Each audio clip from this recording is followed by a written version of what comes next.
This is the Anti SIMP Corporation, written by #Blink and Thomas Sheriff, and read for you by Mike. The Anti SIMP Corporation. A historical novel. Chapter 1. It was the summer of 1947, and Jason had just returned from serving in World War II. He was a young man with a thirst for adventure and a desire to make a difference in the world. Little did he know that he was about to become embroiled in a battle that would change the course of his life. As he walked down the street in downtown Chicago, he saw a sign that caught his attention: the Anti SIMP Corporation, fighting to preserve American values. He was curious and decided to investigate. When he entered the building, he was greeted by a group of men who explained that they were dedicated to combating the threat of what they called soft men, those who lacked ambition, drive, and self-respect. Jason listened intently as they spoke, but something didn't sit right with him. He couldn't quite put his finger on it, but he felt like their message was misguided. He had seen firsthand the horrors of war, and he knew that there was no room for hate or intolerance in the world. Despite his misgivings, he decided to join the organization and take part in their activities. He soon found himself at the center of a fierce battle against what they saw as the erosion of traditional American values. They picketed businesses, held rallies, and even engaged in physical altercations with those who opposed them. But as time went on, Jason began to question the group's methods and motivations. He saw the pain and suffering that their actions caused, and he knew that he couldn't continue to be a part of it. He made the difficult decision to leave the organization, but he knew that his life would never be the same. As he walked away from the Anti SIMP Corporation, he felt a sense of relief mixed with sadness. He had learned an important lesson about the dangers of hate and intolerance, and he knew that he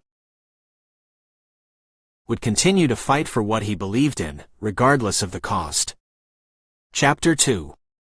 As Jason sat in his small apartment, he couldn't shake the memories of his time with the Anti SIMP Corporation. The hatred and anger they had instilled in him still lingered, but he knew deep down inside that it was wrong. It was then that he received an unexpected visitor at his door.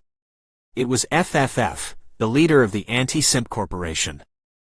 "Jason, I know you left us, but I need your help," FFF said. Jason was taken aback. He never expected to hear from FFF again, let alone be asked to help. "What do you need?" Jason asked cautiously. F explained that the organization was in trouble. The government had caught wind of their activities, and were cracking down on them.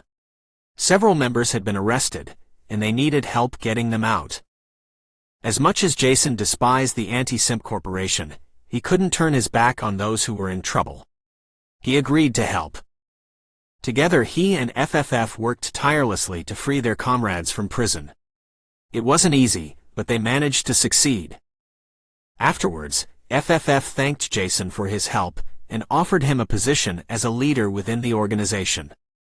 But Jason knew that he could never go back to the world of hate and violence that the Anti SIMP Corporation promoted. He politely declined and bid FFF farewell. As he walked away, Jason felt a sense of relief and freedom. He realized that he had finally broken free from the shackles of his past and could move forward with a clear conscience. Chapter 3.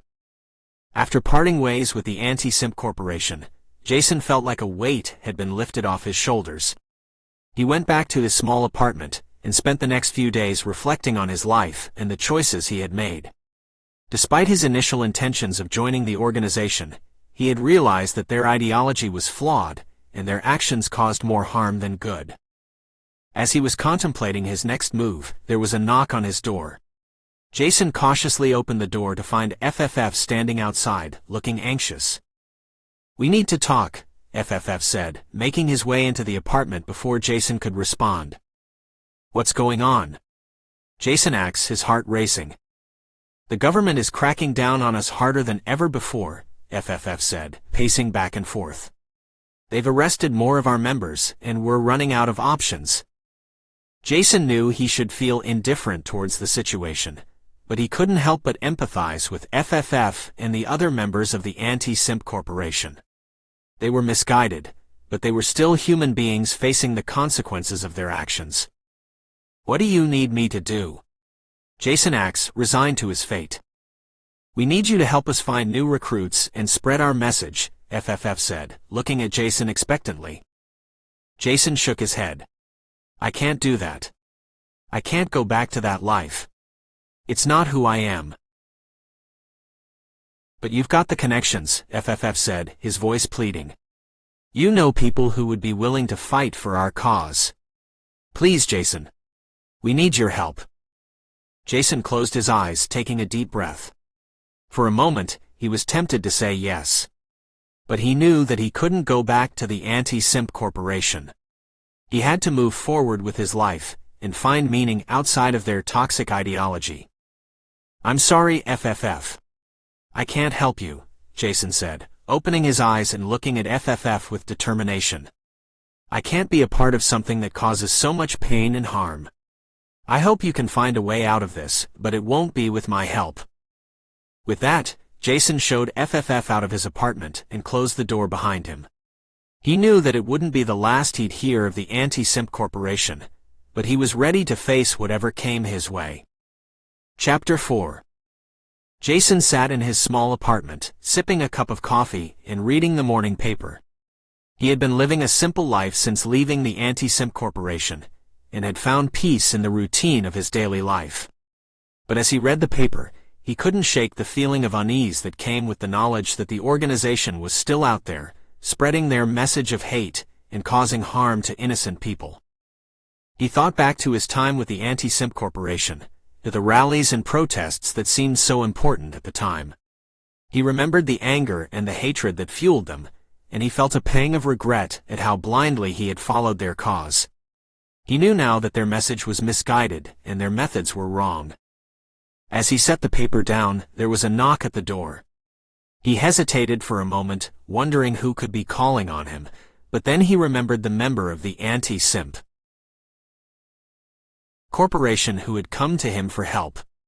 He sighed and got up to answer the door, resigned to the fact that his past would always be a part of him.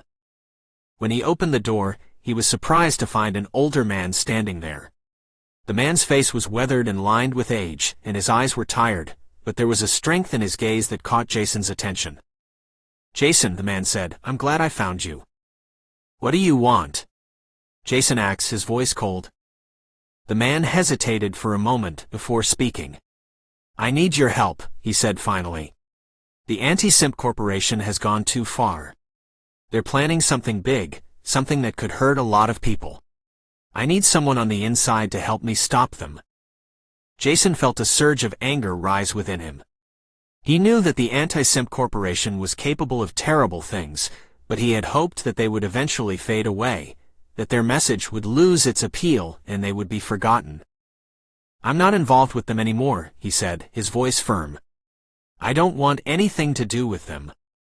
The man didn't respond, but Jason could see the disappointment in his eyes. He knew that the man had come to him because he believed that Jason could make a difference, that he could help stop the Anti SIMP Corporation from causing harm. But Jason couldn't bring himself to get involved again, not after everything he had seen and experienced. I'm sorry, he said, closing the door.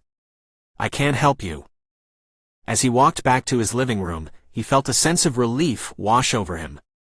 He knew that he had made the right decision, that he couldn't get involved again. But he also knew that the Anti SIMP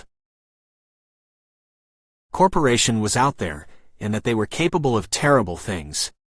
He didn't know what the future held, but he was determined to move forward with his life, to leave the past behind and embrace a new future, one filled with hope and possibility. Chapter 5. Jason couldn't shake the memories of his time with the Anti SIMP Corporation. He had never felt more lost and misguided than when he was part of the group.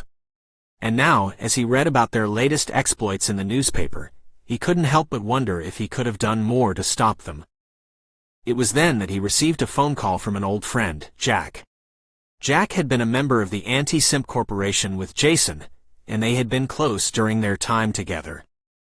Jason, I need your help, Jack said urgently. The Anti SIMP Corporation is planning something big, and I don't know what to do. Jason felt a knot form in his stomach. He didn't want to get involved with the group again, But he also couldn't ignore the plea for help. "What kind of plan?" Jason asks, trying to keep his voice steady. "I don't know the details, but it's something big. They're planning a demonstration in the city center, and they're going to bring a lot of people with them. I think they're planning something violent." Jason felt his heart sink. He couldn't sit back and let this happen. He knew he had to do something. "Okay, I'll help," Jason said firmly. "But we need to be careful. We don't want to get anyone hurt." Together, Jason and Jack spent the next few days gathering as much information as they could.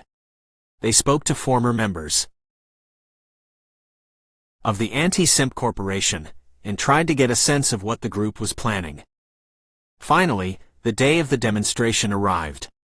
Jason and Jack stood at the edge of the city center, watching as the members of the Anti SIMP Corporation gathered in a large group. They were shouting slogans and carrying signs, some of which were filled with hate-filled messages. As Jason watched, he felt a sense of unease wash over him. He knew he had to act fast. "Okay, let's go," he said to Jack, and they ran towards the group. Jason tried to reason with the members, telling them that violence wasn't the answer. But they wouldn't listen. They were too blinded by their own anger and hatred. And then, amidst the chaos, Jason saw her. His daughter was standing at the edge of the group, watching the scene with a look of horror on her face. Jason knew then that he had to act. He pushed his way through the crowd, his heart pounding in his chest. He didn't know if he would make it out alive, but he knew he had to do something. As he reached his daughter, he grabbed her hand and pulled her away from the group. They ran as fast as they could, not stopping until they were safely far away. As they caught their breath, Jason looked into his daughter's eyes. "I'm sorry," he said, tears streaming down his face. "I'm so sorry for everything." And in that moment, Jason knew that he had finally broken free from the Anti SIMP Corporation. He was determined to never look back, and to do everything in his power to make sure that no one else would be hurt by the group's misguided ideology again. Chapter 6. Jason's heart raced as he saw his daughter, Alice, caught in the middle of the chaos. She stood frozen, staring at the angry protesters throwing rocks and setting fires. Without hesitation, Jason lunged forward, pushing his way through the crowd towards Alice. He scooped her up in his arms and carried her to safety. As he held her close, Jason felt a surge of anger towards the Anti SIMP Corporation. He had tried to reason with them, to help them see the harm they were causing, but they refused to listen. Now, as he watched the destruction they had caused, Jason knew that he couldn't stay silent any longer. He had to take action and put an end to their violent ways. With determination in his heart, Jason joined forces with his old friend, and together they worked tirelessly to gather evidence against the Anti SIMP Corporation. They reached out to the media, and their efforts paid off, as the public finally began to see the true nature of the organization. As protests against the Anti SIMP Corporation grew larger, Jason found himself at the forefront of the movement, speaking out against their dangerous ideologies and fighting for a better future. Although it wasn't easy, Jason knew that he had to make a stand. His experiences with the Anti SIMP Corporation had taught him the importance of standing up for what is right, and never blindly following a cause or ideology without questioning it. As the movement gained momentum, Jason felt a sense of hope for the first time in a long time. He knew that there was still so much work to be done, but with his newfound purpose, he was ready to take on whatever challenges lay ahead. Chapter 7. As the movement against the Anti SIMP Corporation gained strength, the organization fought back with increased violence and aggression. They began targeting individuals who spoke out against them, including Jason's old friend who had asked for his help. One night, as Jason was walking home from a meeting with other leaders of the movement, he was attacked by several men wearing masks. They beat him severely, leaving him barely conscious on the sidewalk. When Jason woke up in the hospital, he knew that the violence he had once been a part of had come back to haunt him. He realized that he had inadvertently helped create a monster, one that was now trying to destroy him and everything he stood for. Despite the pain and fear he felt, Jason refused to give up. He turned to his family and friends for support, and together they continued to fight against the Anti SIMP Corporation. But as the violence escalated, it became clear that the only way to stop the organization was to take drastic action. Jason knew what he had to do, even if it meant putting himself in danger once again. He called a meeting with the other leaders of the movement, and presented a plan to take down the Anti SIMP Corporation once and for all.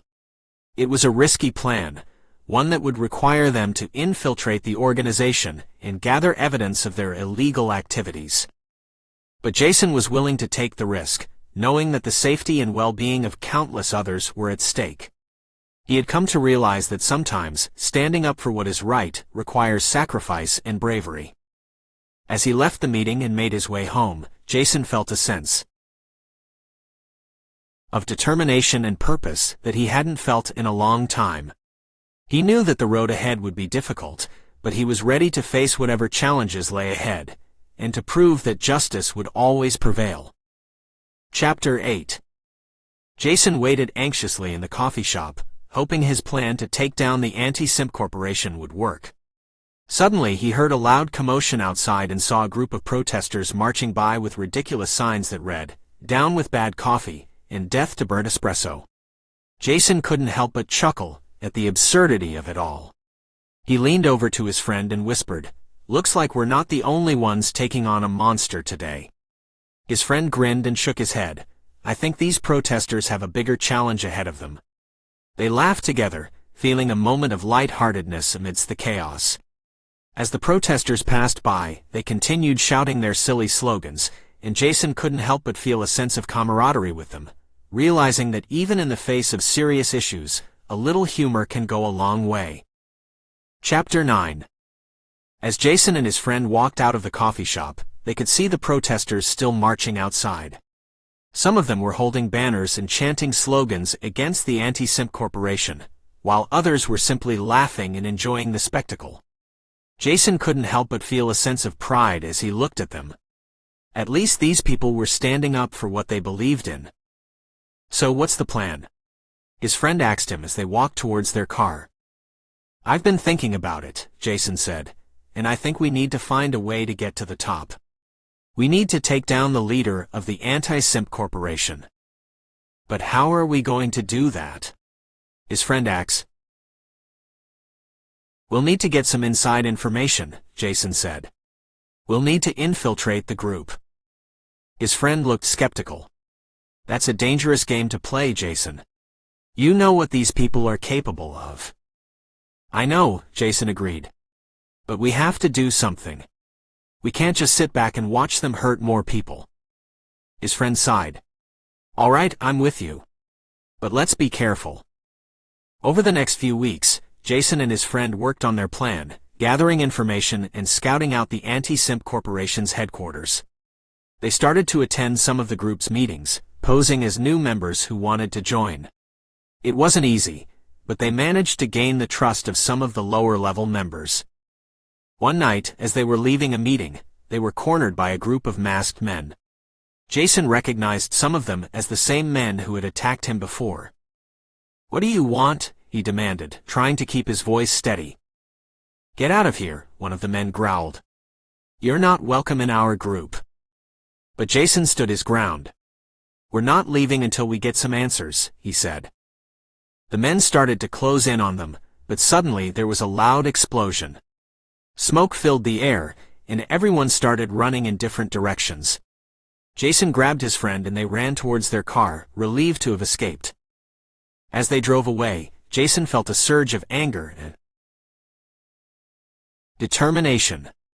Someone had just tried to kill them, and he knew he couldn't back down now.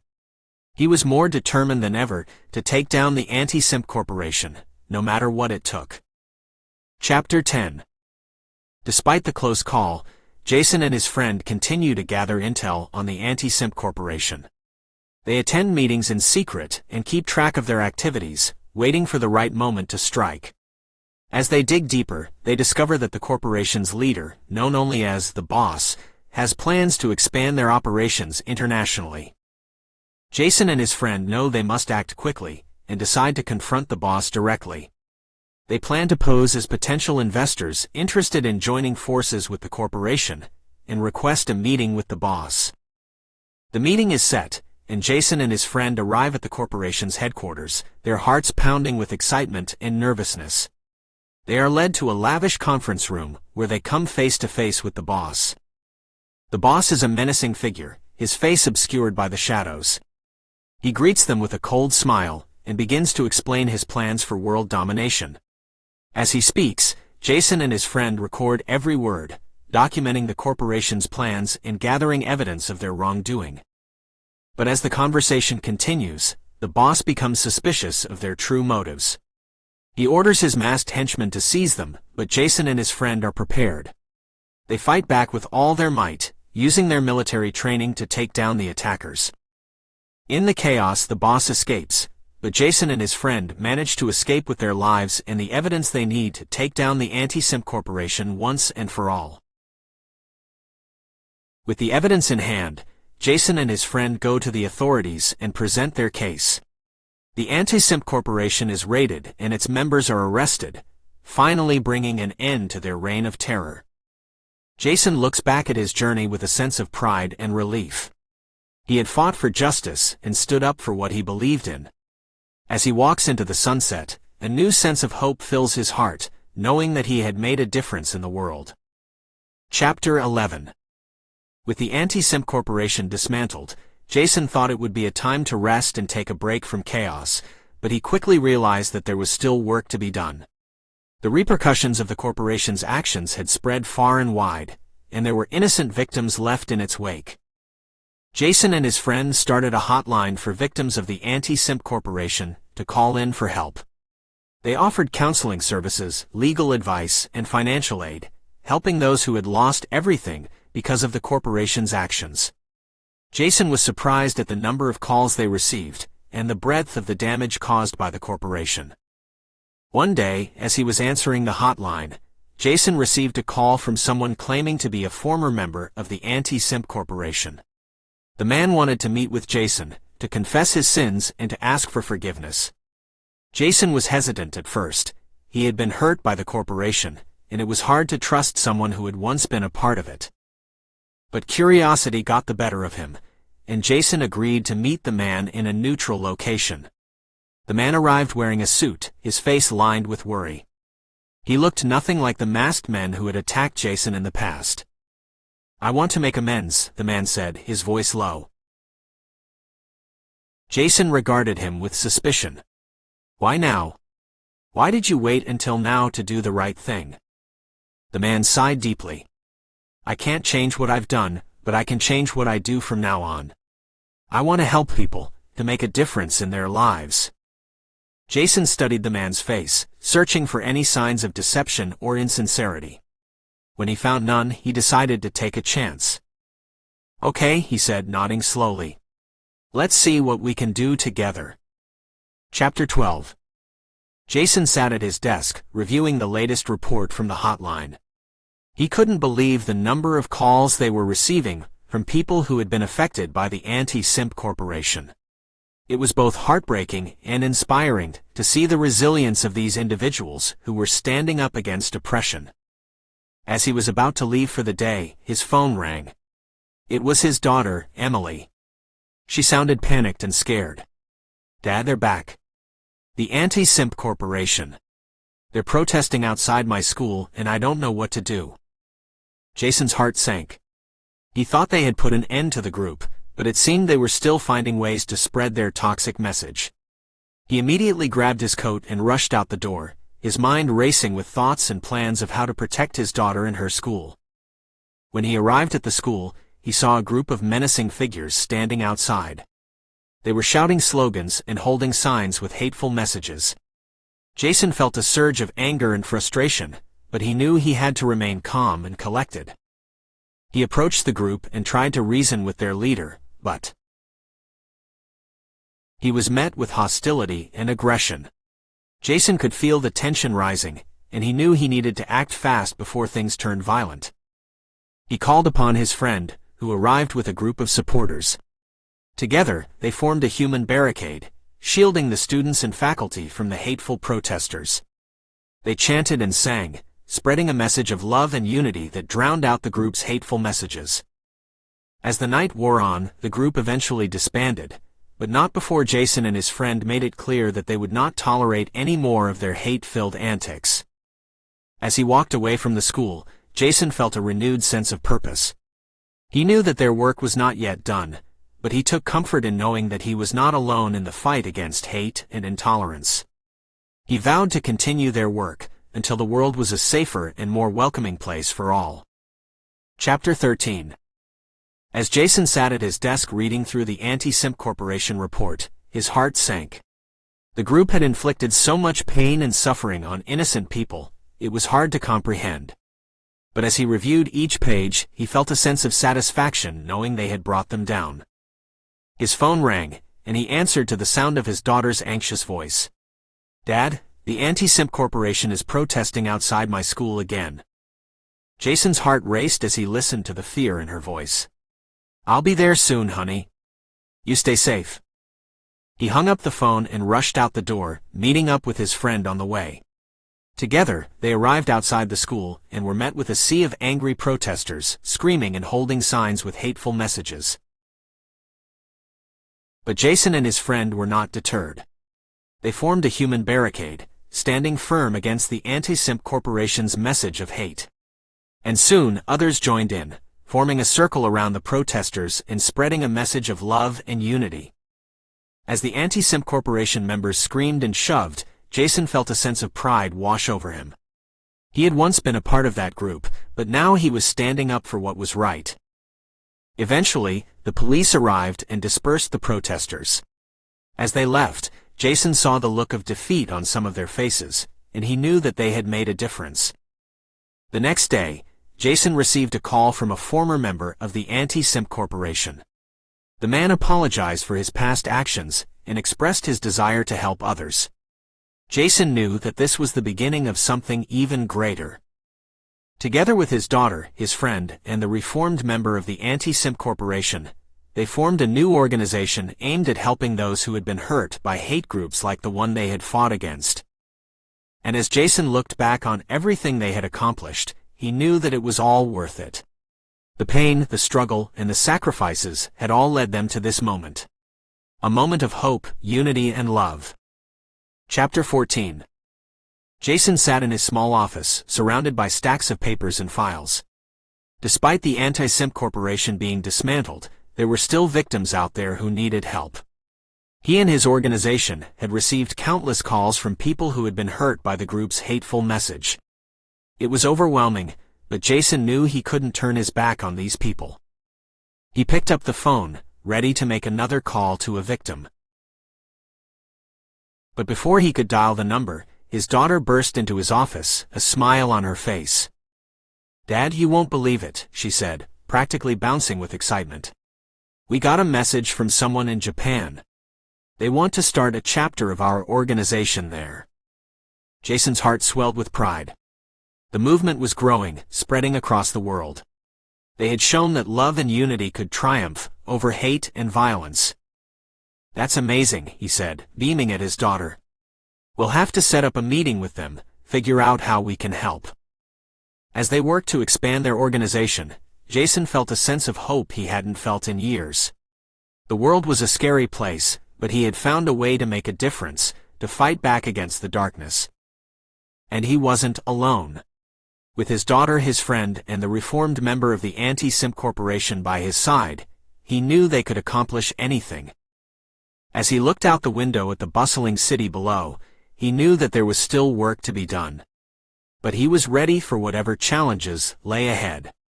Together, they would continue to spread their message of love and unity, and they wouldn't stop until the world was a better place for everyone. Chapter 15. Despite the victory against the Anti SIMP Corporation, Jason and his team knew that their work was far from over. They dedicated themselves to spreading their message of love and unity, but faced constant opposition from those who still clung to hate. One day, as they were holding a peaceful protest in the city center, a group of angry protesters showed up, shouting slurs and hurling rocks at the demonstrators. Jason could see the fear in the eyes of his fellow protesters, but he refused to back down. He stepped forward holding up a sign that read, "Love conquers hate." He looked directly at the leader of the opposing group, a burly man with a menacing scowl. "What is it that you want?" Jason asked calmly but firmly. "We want you out of here," the man barked. "This is our city, and we don't want your kind polluting it with your hippie bullshit." Jason could feel his blood boiling, but he forced himself to remain calm. He had to set an example for the others. "We're not leaving," he said. "We have just as much right to be here as you do. We're not here to hurt anyone, just to spread a message of unity and acceptance." The man sneered and raised his fist, but before he could strike, a voice called out from the crowd. It was a young girl, no more than 10 years old. "Stop it," she cried. "Why are you all fighting? Can't we just be friends?" Her words hung in the air, and suddenly, the tension dissipated. The opposing group lowered their fists and looked around awkwardly, as if unsure what to do next. Jason felt a lump form in his throat as he looked at the young girl. She represented everything that he was fighting for, a world in which love and acceptance triumphed over hate and fear. He knew that the road ahead would be long and difficult, but as he looked around at his team, he felt a renewed sense of purpose. Together, they could make a difference. Together, they could change the world. Chapter 16. Jason and his team continued to spread their message of love and acceptance, but they knew they needed more support to make a larger impact. One day, they received a call from a woman named Maria, who shared a similar mission. Maria was a well-known philanthropist who had spent her life fighting for equality and justice. She had heard about Jason's organization and wanted to join forces. Maria flew into town to meet with Jason and his team. They sat down at a small cafe and discussed their visions for a better world. Maria told them about her work around the world, and how she had seen firsthand the power of a united community working towards a common goal. She promised to back their organization financially and provide her resources to help them gain more support. For the next few weeks, Maria worked tirelessly with the team to organize a fundraising event. They went to local businesses, spoke at community events, and spread their message wherever they could. The event was a huge success, with hundreds of people coming out to support their cause. With Maria's help, they were able to raise more money than they ever thought possible. As the night came to an end, Maria pulled Jason aside. "I have one more thing I want to talk to you about," she said, a mischievous smile on her face. "What is it?" Jason asked, intrigued. "I have a friend in Washington who I think could really help us," Maria said. "Her name is Eleanor Roosevelt." Jason couldn't believe what he was hearing. "The Eleanor Roosevelt?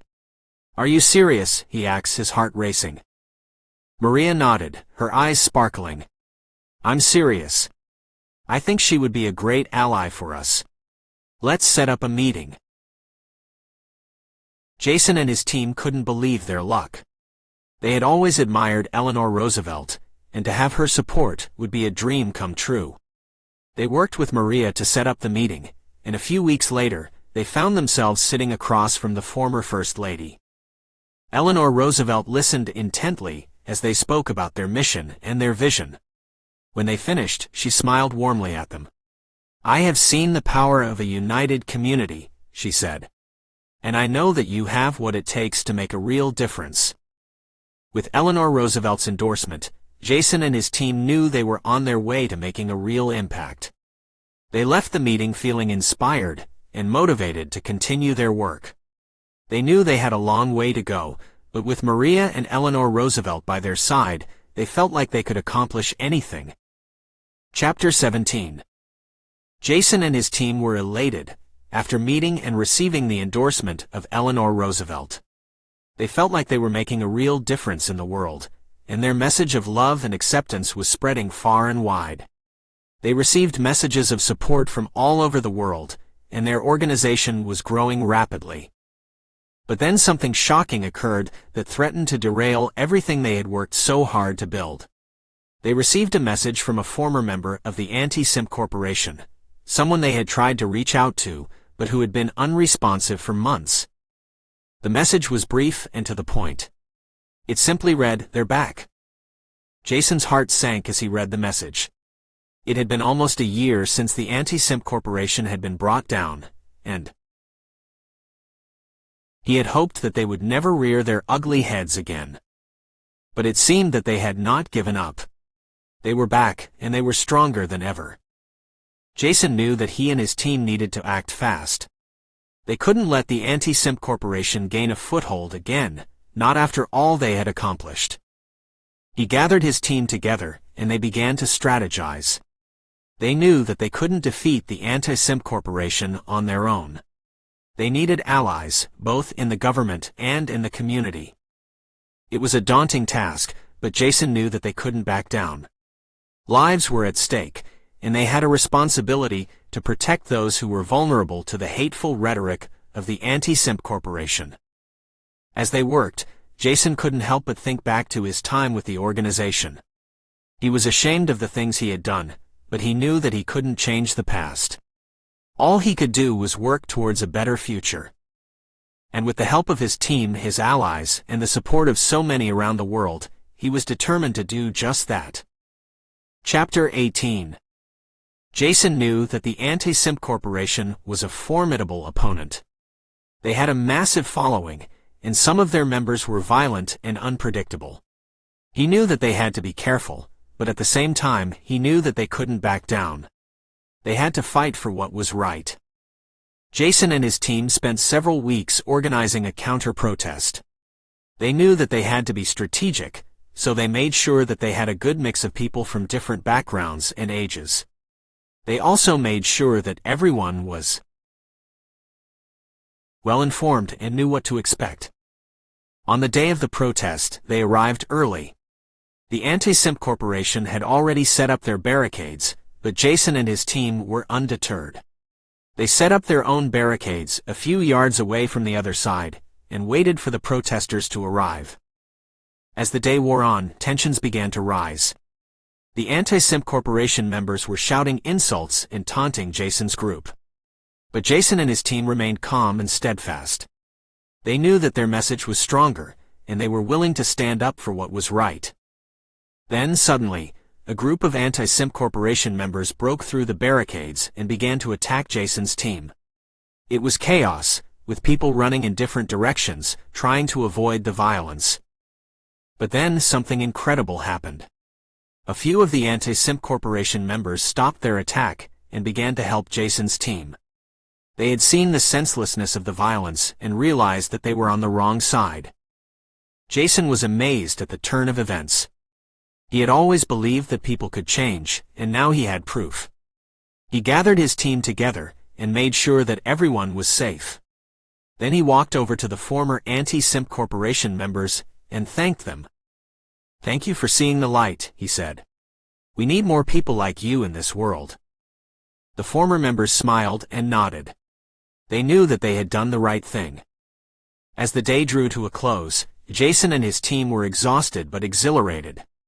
They had stood up for what was right and had won. They knew that there would always be more work to do, but they were ready for it. Together, they could make the world a better place. Chapter 19. Despite the surprising help from some members of the Anti SIMP Corporation, the counter-protest turned violent as both sides clashed in a chaotic melee. Jason and his team were outnumbered and outmatched, as the Anti SIMP Corporation had brought in reinforcements and weapons. It was a bitter realization that they were up against a much larger and well-funded organization. Amid the chaos, Jason could see Maria and her team of volunteers trying to protect the innocent bystanders caught in the crossfire. He knew that he had to act fast to save lives and prevent further violence. He rallied his team and charged towards the Anti SIMP Corporation's leaders, hoping to neutralize them and put an end to their twisted ideology of hate. The scuffle was intense, and Jason had to use every skill he had learned during his time in the military.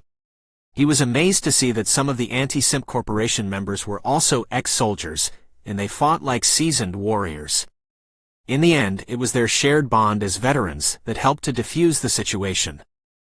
The battle ended as the police arrived and dispersed the crowds. The Anti SIMP Corporation leaders were taken into custody, and the injured were sent to the hospital. Jason was left standing amidst the debris, his heart heavy with the knowledge that there was still so much work to be done. As he looked around, he saw his team and the volunteers from Maria's group, all with determined expressions on their faces. It was clear that they were ready to fight the good fight and make a real change in the world. Jason knew that he had found a true family, a group of people who shared his passion for love and acceptance.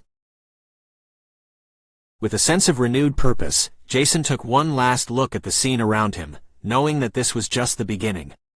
He was now more committed than ever to spreading his message of tolerance and understanding, confident that together they could overcome any obstacle in their path. Chapter 20. As Jason and his team were celebrating their victory against the Anti SIMP Corporation, a young woman entered the room. She introduced herself as Samantha, a journalist who had been investigating the organization for months. She had uncovered terrifying details about their plans to target minorities and those who didn't fit their narrow definition of masculinity.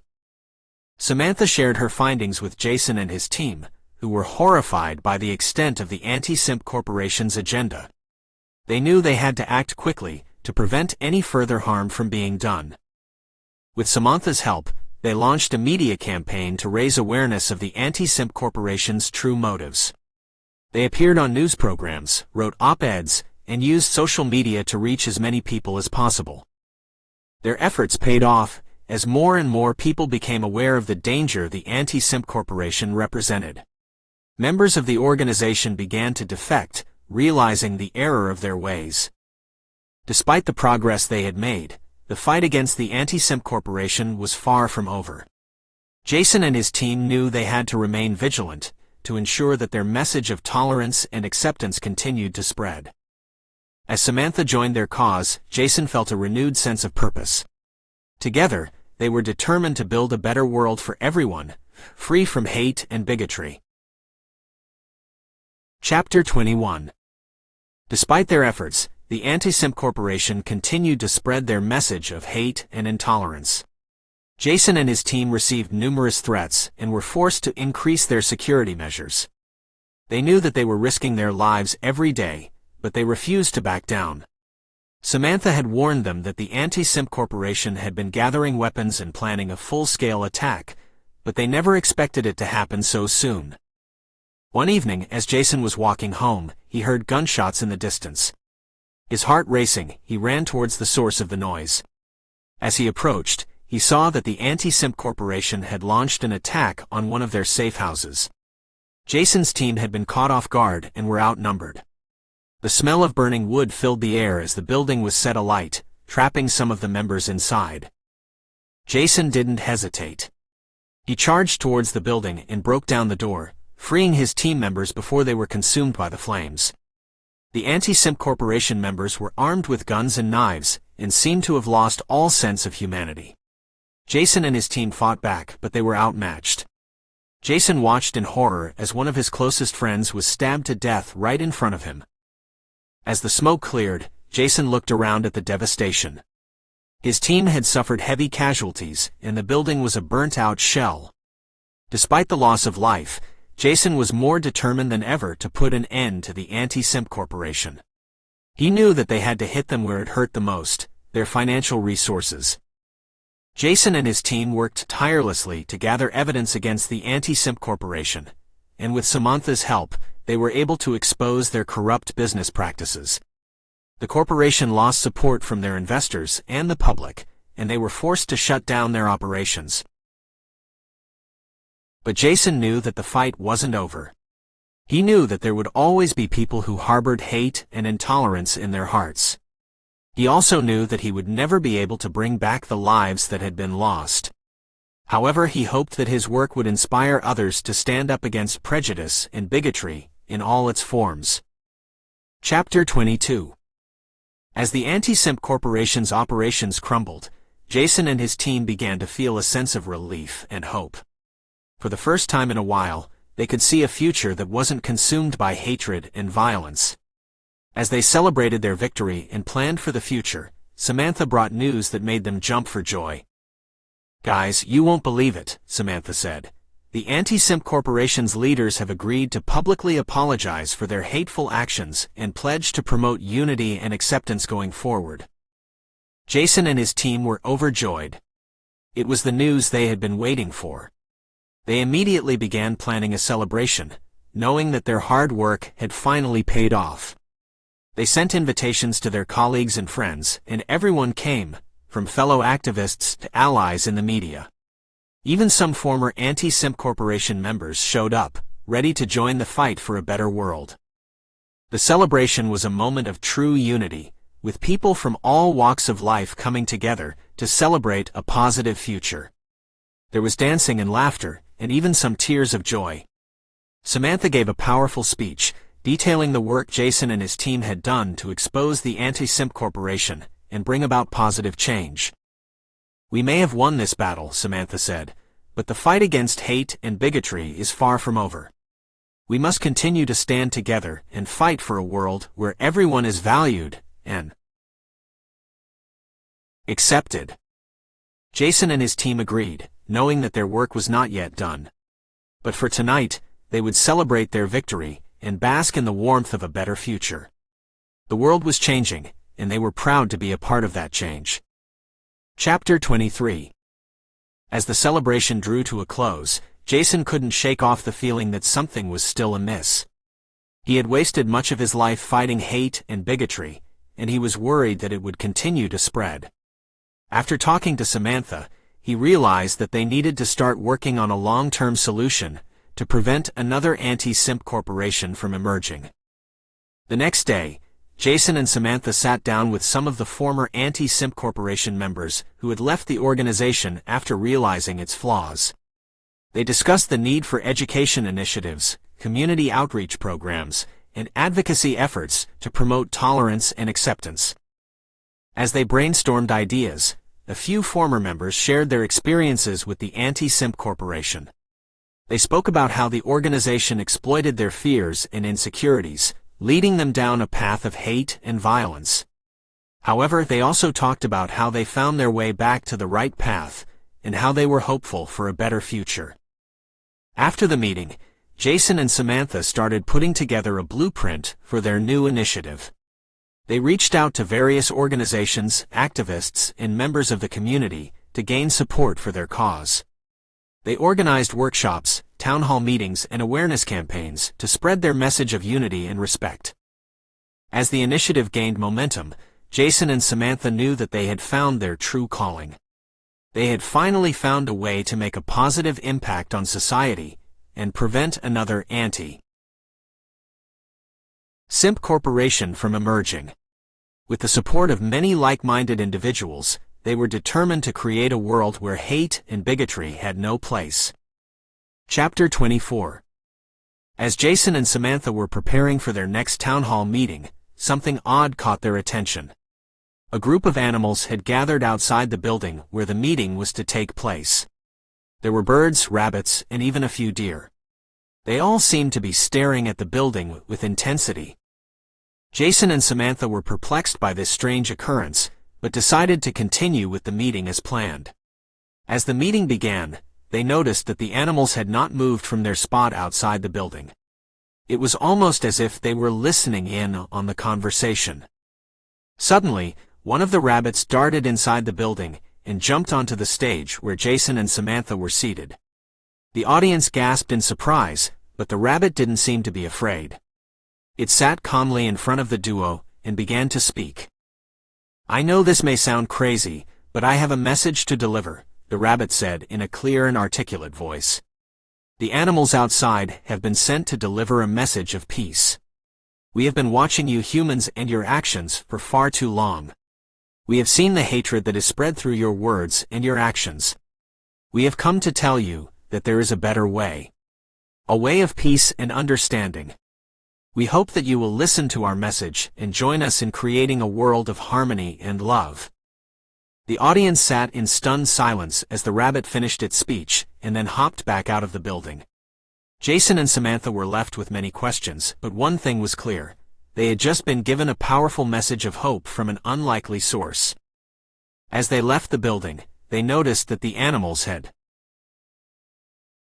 dispersed, but they could still feel their presence. It was a reminder that even in the darkest of times, there is always hope, and that sometimes it comes from the most unexpected places. Jason and Samantha knew that they were on the right path in their fight against hate and bigotry, and that they had the support of not just the human community, but of the animals as well.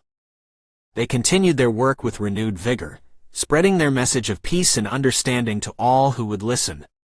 They knew that there would always be those who sought to spread hate and intolerance, but they also knew that there would always be those who would stand up against it.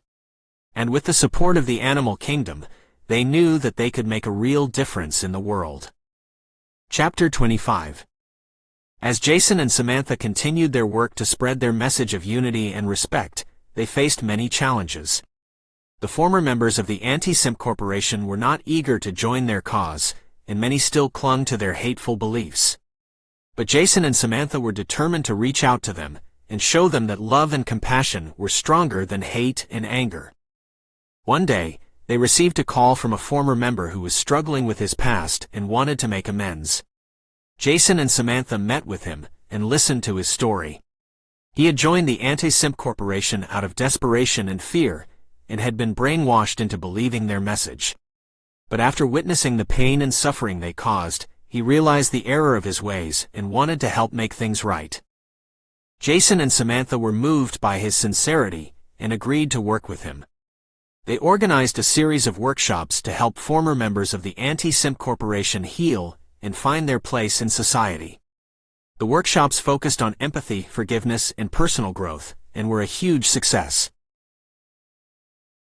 As word of their work spread, more and more people joined their cause. They organized town hall meetings and awareness campaigns, and even started a podcast to spread their message to a wider audience. They received messages of support from all over the world, and felt that they were truly making a difference. But they knew that their work was far from over. There were still people out there who held on to their hate and bigotry, and they needed to be stopped. So they continued to work tirelessly, reaching out to those who were lost and showing them that there was a better way. As they looked out over the crowd at their latest town hall meeting, they felt a sense of pride and hope. They had come a long way since their days in the Anti SIMP Corporation, and they knew that they still had a long way to go. But they were determined to see it through, and to make the world a better place for all. Chapter 26. Jason's heart sank as he received a call from Samantha that the Anti SIMP Corporation had resurfaced and were planning a massive rally in the town square. He knew they had to act fast to counter their dangerous message, so he called a meeting with his team. They brainstormed ideas, but struggled to come up with a plan that would be effective against such a large group. As the day of the rally approached, tensions rose in the town. The Anti SIMP Corporation had hired security guards and were armed with weapons. Jason knew they had to tread carefully, but he also knew that they couldn't let hate and bigotry win. On the day of the rally, Jason and his team arrived early and set up a sound system to amplify their message of love and unity. They stood on the outskirts of the town square, holding signs with messages of hope and respect. As the Anti SIMP Corporation supporters arrived, they were met with jeers and insults from some of the town's residents. As the rally began, the Anti SIMP Corporation's leader took to the stage and began spewing hate-filled rhetoric about minorities and immigrants. Jason stood up and tried to reason with the crowd, but his voice was drowned out by the screams of the Anti SIMP Corporation's supporters.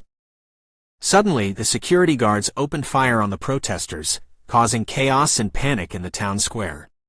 Jason and his team quickly retreated to safety, but they knew that the damage had been done. Several people had been injured, and the Anti SIMP Corporation had won. At a meeting with his team the next day, Jason knew that they had to step up their efforts to fight against hate and bigotry. They couldn't let the Anti SIMP Corporation continue to spread their dangerous message. He vowed to do whatever it takes to protect his community from the harm caused by the Anti SIMP Corporation. As Jason left the meeting, he couldn't help but feel a sense of despair. He had thought that they had won the battle against hate and bigotry, but the rally had shown him just how much work there was still left to do. He knew that it would be an uphill battle, but he also knew that he had to try. His community was depending on him, and he wouldn't let them down. Chapter 27. After the violent clash at the rally, Jason and his team regrouped to assess the damage. Miraculously, no one was severely injured, but the message from the Anti SIMP Corporation was clear. They were willing to use any means necessary to silence their opponents. As they cleaned up the debris, a woman approached Jason. She was a former member of the Anti SIMP Corporation. "I saw what happened today," she said. "And it sickened me. I know now that everything we were fighting for was wrong, and I want to help you." Jason was taken aback. He had never expected someone from the other side to reach out to him like this. "What can you do?" he asked. "I have connections," she replied. "I can talk to people who are still in the organization and try to convince them to leave. And I can give you information that might be useful." Jason didn't trust her completely, but he knew that any help in this fight was valuable. He decided to take a chance on her. "Okay," he said. "Let's work together." Over the next few weeks, the woman kept her promise. She gave Jason and his team valuable information about the Anti SIMP Corporation's activities, and she managed to convince several members to defect. Thanks to this new ally, they were able to prevent a planned bombing at a local community center, and they also exposed a plot to assassinate a prominent civil rights leader.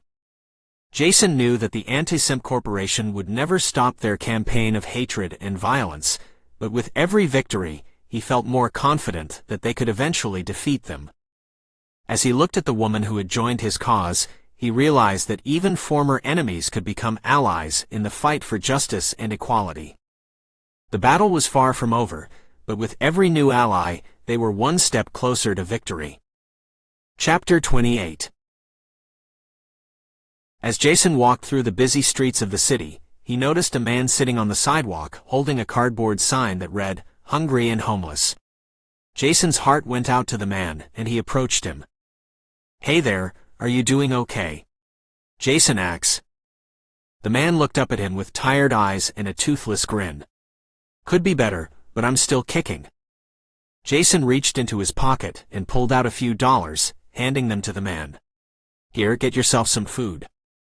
The man took the money gratefully and thanked him. "I appreciate it. Not many people stop and talk to me." Jason nodded. "I know how that feels. I used to feel invisible too." The man looked at Jason, his eyes softening. "You seem like a good man. What do you do?" "I'm an activist," Jason said. "I work to promote unity and respect between all people and communities. Have you heard of the Anti SIMP Corporation?" The man shook his head. "Can't say I have." "Well, they were a hateful group that caused a lot of pain and division. But we fought back against them and created something better, a community that values love and acceptance." The man smiled. "Sounds like a good cause." Jason nodded. "It is. We could always use more people who believe in it. Would you be interested in coming to one of our events?" The man looked thoughtful for a moment, then shook his head. "I don't know. I'm not exactly the type of person who fits in at fancy events." Jason put a hand on the man's shoulder. "We don't care about that kind of stuff. We just want people who are willing to stand up for what's right, and who believe in equality for all." The man looked at Jason for a long moment, then nodded. "Okay. I'll come."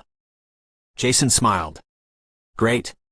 Here, let me give you my contact information. We'll let you know when the next event is." As he handed the man a card, Jason felt a surge of hope. He had just met someone new who could potentially help their cause, and it felt like a small victory in the fight against hate and intolerance. Chapter 29. As Jason and his team continue their fight against hate and bigotry, they face new challenges and threats. One of their workshops is attacked by a group of Anti SIMP Corporation supporters, and several attendees are injured. The police arrive and manage to disperse the attackers, but the incident leaves everyone shaken and afraid. Jason knows that they need to take extra precautions to ensure the safety of their events and members. He hires a security team and sets up checkpoints to screen attendees for weapons and harmful materials. He also reaches out to local authorities to request additional protection. Despite their efforts, the threats keep coming. An anonymous caller leaves a message warning Jason that they will not stop until he and his team are silenced. A package arrives at their office containing a threatening letter and a bullet. Jason refuses to back down. He believes in his mission and knows that they are making a difference. He doubles down on their efforts, organizing more rallies, workshops, and awareness campaigns than ever before. But the tension continues to escalate. At a rally, an Anti SIMP Corporation supporter attempts to rush the stage and attack Jason. He is tackled by security before he can reach him, but the incident leaves the crowd panicked and in disarray. Jason and his team huddle together to regroup and come up with a new plan. They know that they cannot let fear and intimidation win. They are determined to keep fighting for a better, more just world, no matter what obstacles they face. As the sun sets on another long day, Jason walks back to his apartment, heart heavy with worry and doubt. For the first time since he began this fight, he wonders if he and his team are truly strong enough to win. Chapter 30. As Jason and his team gathered for their meeting, an unusual sight caught their attention. A large group of crows had gathered outside the windows, cawing loudly. The team couldn't help but feel a sense of unease as they continued with their discussion. Suddenly, a knock on the door interrupted their conversation. Jason's daughter went to answer it, and was surprised to find an old man with a small bird perched on his shoulder. The man introduced himself as a mystic, and claimed to have a message for Jason. The team hesitantly welcomed the stranger into the room, curious about his message. The mystic explained that the crows outside were a sign of impending danger, and urged them to be cautious. The team was skeptical, but the mystic's words lingered in their minds, and they couldn't shake off the feeling that something was amiss. As they left the meeting, they noticed that the crows were still outside, watching their every move. In the following days, strange things began to happen. Reports of animal attacks and sightings of unusual creatures filled the news, causing panic and confusion among the citizens. Some speculated that the Anti SIMP Corporation was behind it, while others attributed it to a natural phenomenon. But Jason couldn't help but wonder if there was more to these strange occurrences than met the eye. As he delved deeper into the matter, he uncovered a shocking truth. The Anti SIMP Corporation had been using animals to carry out their nefarious plans. Determined to catch them in the act, Jason and his team set out to gather evidence and put an end to their schemes once and for all. But as they closed in on their target, the crows returned, circling overhead and staring at them with their beady eyes. Jason couldn't help but feel a sense of dread as he realized that the mystic's warning had come true. What other secrets did the Anti SIMP Corporation hide, and what other dangers lay ahead for his team? Only time would tell. Chapter 31. Jason and his team decided to take a break from the tension and stress of their work and enjoy a day at the park. They brought along a picnic basket full of delicious food and drinks. It was a beautiful day, and the sun was shining brightly. They found a quiet and peaceful spot under a giant oak tree and spread out a blanket. Jason's daughter set up a game of frisbee while they enjoyed their lunch. They all laughed and joked around, feeling the weight of their work slipping away. Jason even got up and danced to the music playing on his daughter's stereo, much to her amusement. As they relaxed, they started to share memories from their childhoods. Jason's friend talked about his first car, a beat-up old Volkswagen Beetle that he had bought for a few $100s. Jason's daughter shared stories of her time at school and her aspirations for the future. It was a refreshing change from the serious work they had been doing. They all felt recharged and ready to face the challenges ahead. As they packed up their things and headed home, Jason felt a sense of pride in the team he had assembled. They may face difficult times, but they also knew how to enjoy the simple pleasures of life. As they said their goodbyes, Jason reminded them of their next meeting and the work still to be done. But now, they were ready to tackle it with renewed energy and optimism. Chapter 32. As the picnic came to an end, Jason's phone rang. It was an urgent call from one of his team members. The Anti SIMP Corporation had infiltrated one of their upcoming events and were planning to cause chaos and destruction. Jason quickly gathered his team and they set off to the event. As they arrived, they saw chaos ensue. The Anti SIMP Corporation supporters were shouting and creating a ruckus. Jason realized that the situation was beyond their control, and with a heavy heart, he made a decision to cancel the event. As they left, Jason felt defeated and wondered if their message of love and acceptance would ever reach people. He sat on a bench in the park, deep in thought. Suddenly he heard a voice saying, "Don't give up. Your message is powerful, and it will reach people. Keep fighting." Jason looked around but couldn't find the source of the voice. He felt a sense of peace and renewed hope wash over him. He knew that they couldn't give up and had to keep fighting for what they believed in. With a renewed sense of purpose, Jason and his team began planning new events and ways to spread their message. They knew that it wouldn't be easy, but they were determined to make a difference. As the sun began to set, the team left the park, feeling hopeful and energized. They knew that there were more challenges ahead, but with their newfound hope and determination, they were ready to face them head-on. Chapter 33. Despite the cancellation of their event, Jason's team refused to back down. They regrouped and planned a new event in a different location, with even tighter security measures in place. As they prepared for the event, Jason couldn't help but feel on edge. He knew that their opponents would stop at nothing to silence their message of love and acceptance. But he also knew that they couldn't give up. The day of the event arrived, and Jason's team arrived early to set up. They watched nervously as people started to arrive, wondering if any of them were supporters of the Anti SIMP Corporation. But to their surprise, the crowd was overwhelmingly supportive. People of all ages and backgrounds came together to show their support for the message of love and acceptance. Jason felt his heart fill with hope and gratitude. The event was a success, with speakers, music, and art celebrating diversity and inclusivity. People stayed late into the evening, chatting and making new connections. As Jason's team packed up tired but happy, Jason's phone rang. It was a message from an unknown number containing a single sentence, "You haven't won yet." Jason felt a chill run down his spine. He knew that their opponents were still out there plotting and planning. But he also knew that they had something far more powerful on their side, love. With renewed determination, Jason and his team continued to spread their message, no matter what challenges lay ahead. Chapter 34. Jason leaned back in his chair, staring at the threatening message on his computer screen. He had no idea who sent it, but it was clear that someone was trying to stop the Anti SIMP Corporation from spreading their message. A knock at his office door interrupted his thoughts. It was Maria, her face contorted with worry. "Jason, we need to talk," she said, closing the door behind her. "What's up?" he asked, turning to face her. "I just got a call from one of our volunteers. They saw someone from the Anti SIMP Corporation talking to one of our staff members." Jason felt his heart sink. "Are you sure?"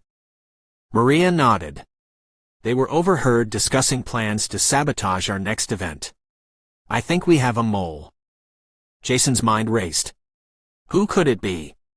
He had trusted everyone on his team, but now he realized how vulnerable they were. "We need to find out who it is," he said, standing up. "I'll talk to the volunteer and see if they can give us any more information. In the meantime, we need to cancel all our events until we figure this out."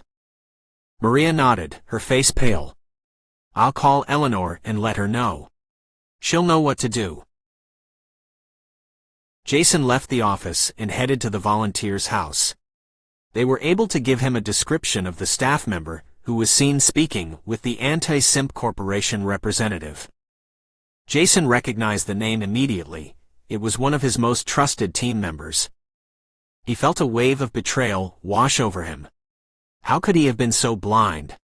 He drove back to their headquarters, his mind racing with questions.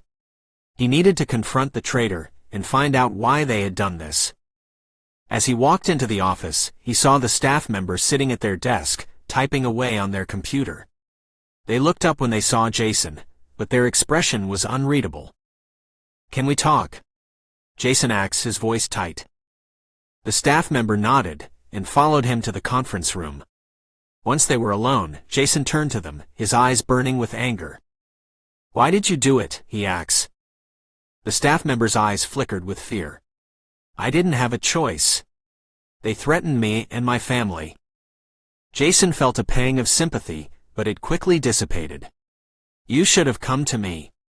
We could have protected you." The staff member hung their head. "I know. I'm sorry." Jason sighed. "I have to let you go. We can't risk this happening again."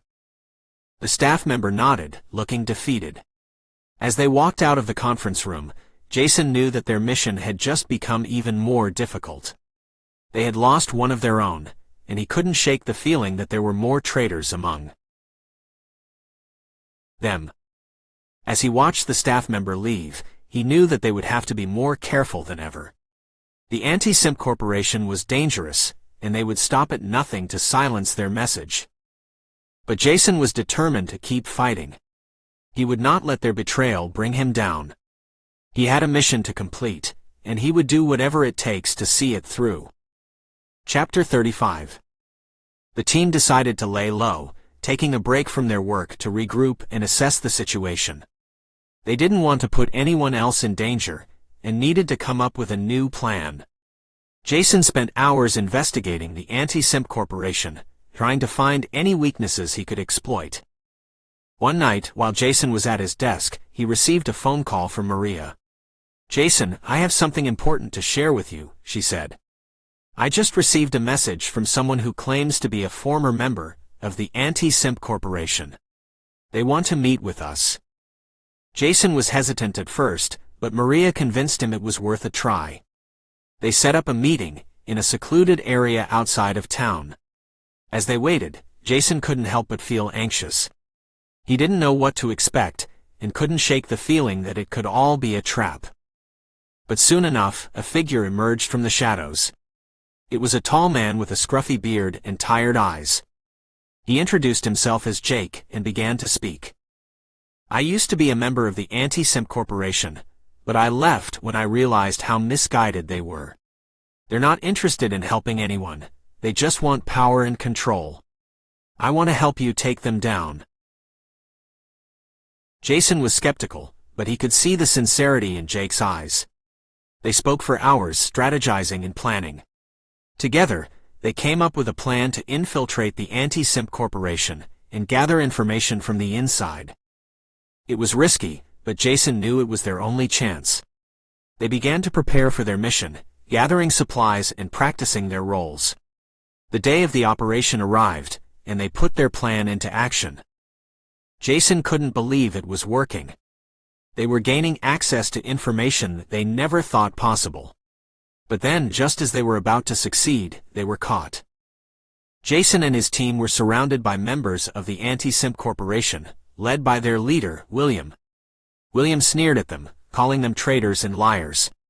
But Jason stood tall, unfazed. "You can try to stop us, but we will never give up," he said. "We will keep fighting for what we believe in, and we won't be silenced." The members of the Anti SIMP Corporation were taken aback by Jason's resolve. They had never seen someone so committed to a cause. And in that moment, they realized that the Anti SIMP Corporation had lost its way. Slowly but surely, the members began to leave the organization, until William was the only one left. He tried to fight, but it was no use. Jason and his team had won. As they walked out of the building, Jason breathed a sigh of relief. They had accomplished what they set out to do, and they had done it with integrity and courage. They had proven that true change could come from within, and that even the most powerful organization could be toppled by the strength of conviction. Their work wasn't over, but they had taken a major step forward. And for the first time in a long time, Jason felt hopeful for the future. Chapter 36. Jason couldn't help but feel a sense of unease as he returned to his apartment after a long day of meetings with supporters. He couldn't shake off the feeling that someone was watching him, and as he unlocked the door, he was hit with a foul smell. The lights were off, but he could make out a dark figure lurking in the corner. "Who are you?" Jason demanded, reaching for the light switch. But before he could even make a move, he was tackled to the ground by the figure. Jason struggled against his attacker, but soon found himself overpowered. The figure whispered in his ear, "You should have known better than to mess with the Anti SIMP Corporation. You and your team have caused us enough trouble, but now it's time for you to pay." Jason's heart raced as his attacker brought out a knife. He had always known that his activism came with risks, but he never thought he would end up being hunted down like prey in his own home. He closed his eyes, preparing for the worst. But just as the knife was about to strike, the door burst open, and the room was flooded with light. Jason's team had been tracking him, and had arrived just in time to save him.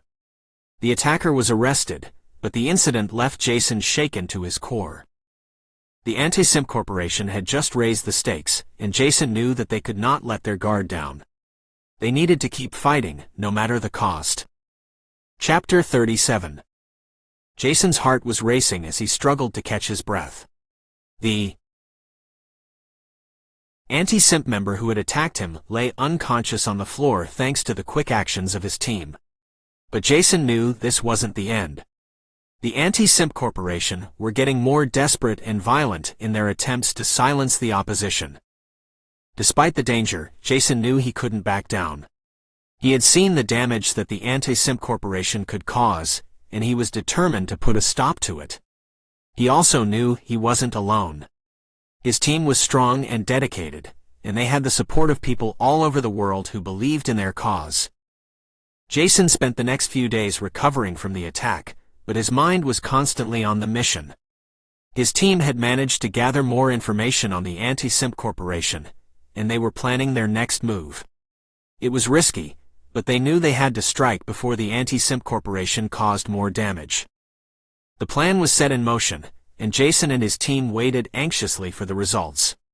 They had managed to get a mole inside the Anti SIMP Corporation, and they were hoping to get the evidence they needed to stop them once and for all. Days passed, and Jason was starting to lose hope. But then a message came through from their mole. They had found the evidence they needed, and they were ready to take down the Anti SIMP Corporation once and for all. Jason and his team sprang into action, communicating with their allies around the world. They knew they had to act fast before the Anti SIMP Corporation could catch wind of their plan. It was risky, but they had no other choice. The day of the operation arrived, and Jason and his team were tense but determined.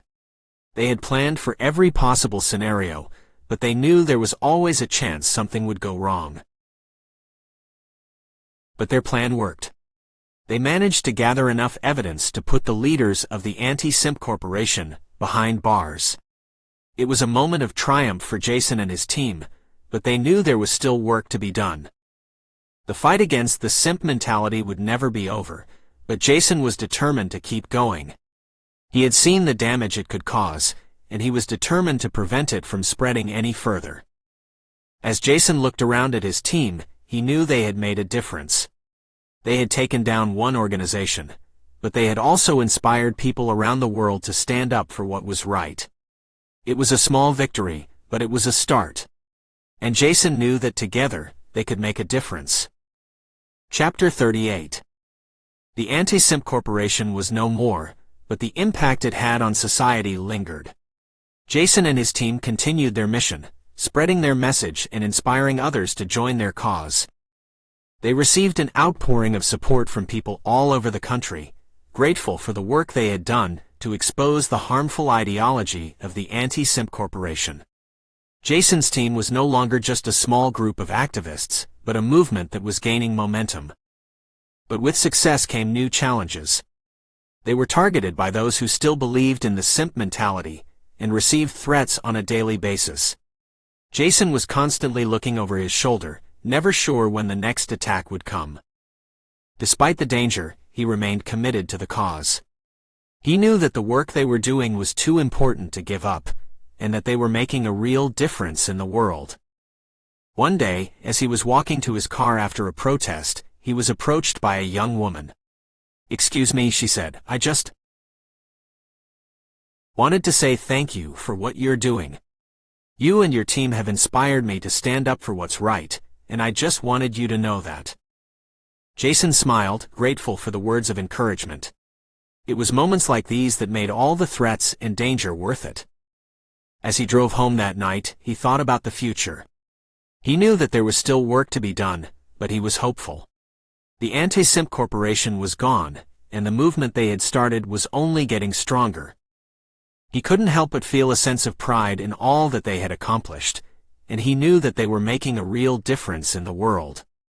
With a renewed sense of purpose, he looked forward to the next chapter in their fight against the simp mentality. Chapter 39. As the Anti SIMP Corporation was exposed, their supporters began to dwindle. People who once stood with them realized the error of their ways and joined Jason's cause. News outlets around the world picked up the story, and the Anti SIMP Corporation became a cautionary tale of what can happen when fear and bigotry are allowed to thrive. Jason and his team continued to work tirelessly, spreading awareness about the dangers of the simp mentality and advocating for inclusivity and love. Their efforts did not go unnoticed, and they were soon invited to speak at a conference on social reform in Washington, D.C. The conference was a gathering of some of the most influential activists and thinkers of the time, and Jason was honored to be included. He spoke passionately about the work his team had done and the importance of standing up for what's right, even in the face of adversity. As he left the conference, he felt a sense of hope. Seeing so many people from different backgrounds and walks of life come together to work towards a common goal was inspiring. He knew that there was still much work to be done, but he was ready to face it head-on. However, as he walked back to his hotel, he noticed a group of men in black suits following him. His heart began to race as memories of the attack from the Anti SIMP Corporation flooded back. He quickened his pace, but the men kept up with him. Just as he thought he was about to be attacked, a car pulled up beside him, and the window rolled down. It was one of the former members of the Anti SIMP Corporation who had helped him infiltrate the organization. "Get in," the man said urgently. "I'll explain everything." Jason hesitated for a moment before quickly getting into the car. The man drove off, and Jason braced himself for whatever was to come next. Chapter 40. The meeting with the former member of the Anti SIMP Corporation left Jason feeling uneasy. The man had information that could take down high-ranking officials, but he demanded a steep price. He wanted Jason to introduce him to a powerful politician who could help him secure a deal for his own gain. Jason knew that this went against everything they stood for, and tried to reason with him, but the man refused to budge. As Jason left the meeting, he couldn't shake off the feeling that they had made a mistake. He confided in his team, who shared his concerns, but they decided to go through with the deal anyway, believing that it would ultimately bring down the remaining members of the Anti SIMP Corporation. The politician agreed to meet with the man, but the meeting didn't go as planned. The man pulled out a gun and demanded even more from the politician. The situation turned into a hostage crisis, with the man demanding a private plane and millions of dollars in exchange for the politician's life. Jason and his team were called in to help negotiate, but they were unprepared for the sheer brutality of the man. As the crisis dragged on, Jason couldn't help but feel responsible for the situation. He had allowed himself to become complacent, thinking that their previous successes had given them the upper hand. He had failed to see that the Anti SIMP Corporation was an ever-evolving monster, and he was powerless to stop it. The hostage crisis ended with the man's death, but Jason couldn't shake off the guilt. He knew that they had won the battle, but at what cost? He feared that they had become the very thing they had fought against, and that their message had been tainted by their actions. As the team returned to their base, Jason resolved to start anew. He would redouble his efforts, but this time he would do it right. He would remind himself and his team about the importance of their mission, and that they must never compromise their values. The fight against the simp mentality would require more than just force. It would require compassion, empathy, and a willingness to listen. With a renewed sense of purpose, Jason and his team continued their mission, determined to make a difference in the world. However, they knew that the road ahead would be long and arduous, but they were ready to face it head-on. Chapter 41. Jason stood in front of the Anti SIMP Corporation's former headquarters, now abandoned and left to rot. It had been months since their leaders had been put in jail, but Jason and his team were still cleaning up the mess they had left behind. As he looked up at the building, memories flooded back. The protests, the violence, the hostage crisis. He couldn't help but feel responsible for it all. But he knew he couldn't dwell on the past. There was still work to be done. He turned to his team and said, "Let's get to work." They spent the day cataloging the organization's assets and redistributing them to the people they had harmed. It was a small step, but it was a start. As they were packing up for the day, a man approached them. "Are you Jason?" he asked.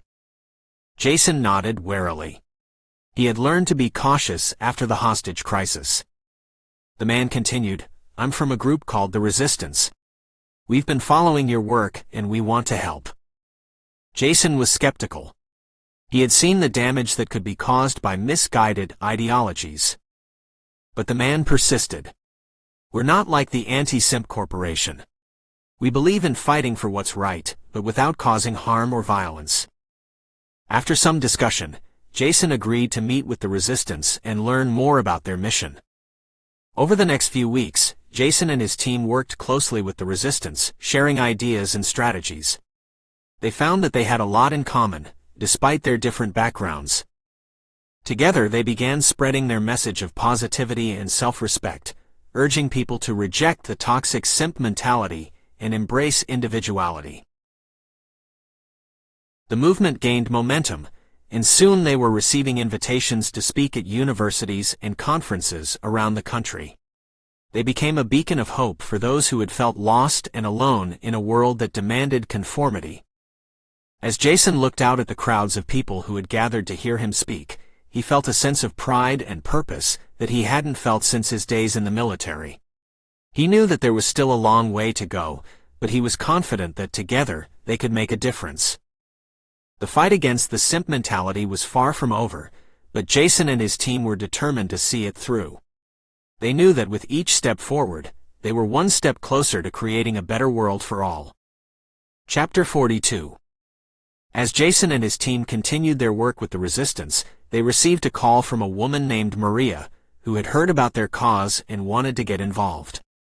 Maria had recently moved to the city with her family, and was shocked by the hate and bigotry she had witnessed.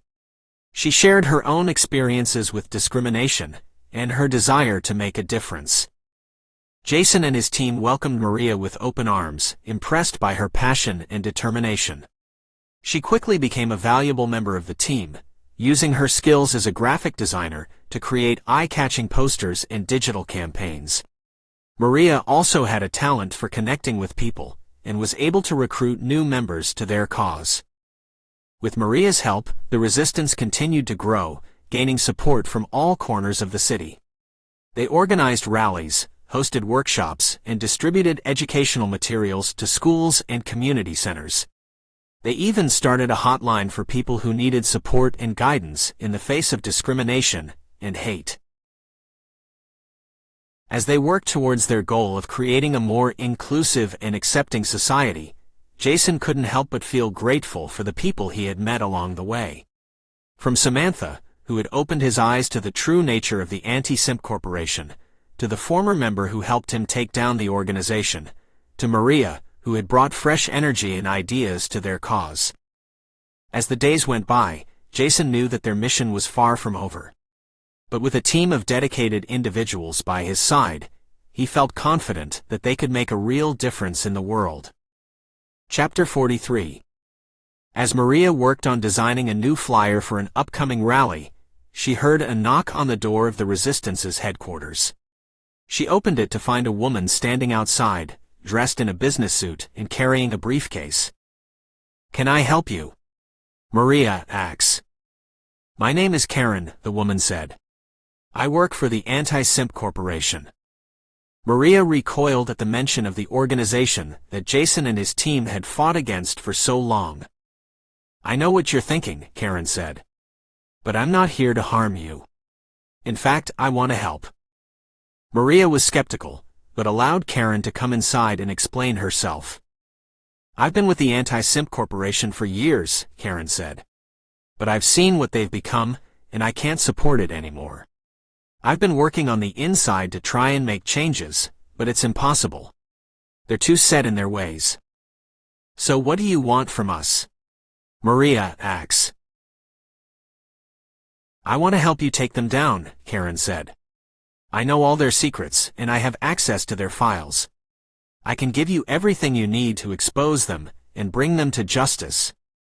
Maria didn't know what to think. It seemed too good to be true, but Karen seemed genuine. We'll have to talk to Jason about this, Maria said. But if you're telling the truth, this could be a game changer. Karen nodded and left the headquarters, leaving Maria with a lot to think about. She couldn't wait to tell the others about this unexpected ally, and to see what they could do with her help. Chapter 44. Karen explained that she had left the Anti SIMP Corporation because she could no longer support their hateful and divisive tactics. She had been compiling evidence of their illegal activities and was willing to share it with Jason and his team. Jason and the rest of the team were cautious but intrigued. They had been working hard to dismantle the Anti SIMP Corporation, but any additional information could prove to be invaluable. Maria was hesitant, but the prospect of taking down the corporation once and for all was too big to pass up. The team decided to meet with Karen the next day to review the evidence. They arrived at a small cafe on the outskirts of town, and Karen handed over a series of files and documents.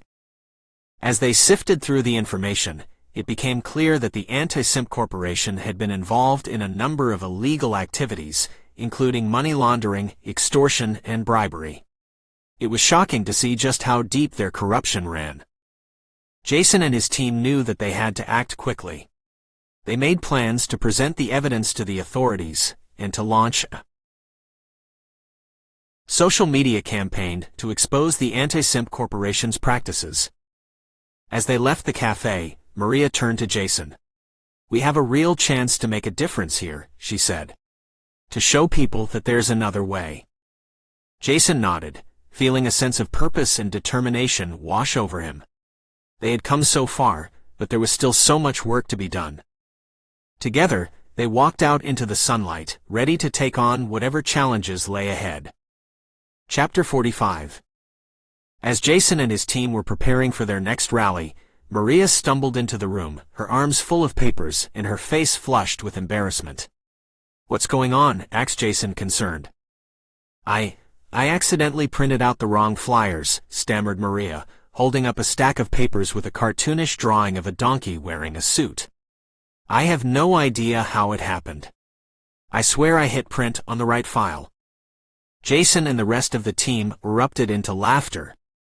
Well, I guess we can add comedy to our list of talents, chuckled Jason. Maybe we'll get some attention with our new mascot, the Anti SIMP donkey. Despite the mishap, the team managed to pull off a successful rally, with the donkey flyers becoming an unexpected hit. People stopped to take pictures with the strange mascot and share them on social media, spreading awareness for the resistance's cause. As they cleaned up after the rally, Maria sheepishly approached Jason. I'm so sorry about the flyers. I promise it won't happen again. Jason smiled. Hey, even the most serious of movements need a little humor from time to time. And who knows, maybe the Anti SIMP donkey will become our new symbol of hope. Chapter 46. The resistance was buzzing with excitement after the success of their rally. Maria's donkey flyers had become a symbol of hope for those fighting against hate and discrimination. As the team gathered for their weekly meeting, there was a new face amongst them. Her name was Grace, and she was a black woman in her mid-20s. She had her hair styled in a beautiful afro and wore a colorful dress that flowed around her as she walked. Grace was introduced by Maria, who explained that they had met at a community center where Grace had been leading a workshop on intersectionality. Intersectionality is really important, Grace said with a smile. It's about recognizing that we all hold multiple identities, and those identities intersect to make us who we are. We can't just focus on one aspect of our identity, or one form of oppression. We need to fight against all forms of oppression, because they are all interconnected. Jason nodded in agreement, impressed by Grace's passion and knowledge. We couldn't agree more, he said. We're all about promoting unity, and standing up to hate in all its forms. Grace smiled. That's why I wanted to join the resistance. I'm tired of seeing my people suffer because of systemic racism, but I know that we can't fight it alone. We need to work together to create a better world. The team welcomed Grace warmly, and Maria quickly put her graphic design skills to work, creating flyers and posters for the upcoming workshops on intersectionality that Grace would be leading. As they worked, Jason couldn't help but feel a sense of hope for the future. With Grace on board, they had another powerful voice in the fight for equality and justice. And he knew that together, they could make a real difference. Chapter 47. The resistance continued to gain momentum, with more and more people joining their cause. Jason and the team were busy organizing workshops, rallies, and social media campaigns to spread awareness about social justice issues. Maria was particularly proud of her work designing flyers, which had become quite popular among the activists. One day, Jason received a call from an old friend who was a lawyer. The lawyer told him that the authorities had launched an investigation into the Anti SIMP Corporation's illegal activities, and that they needed witnesses to testify in court.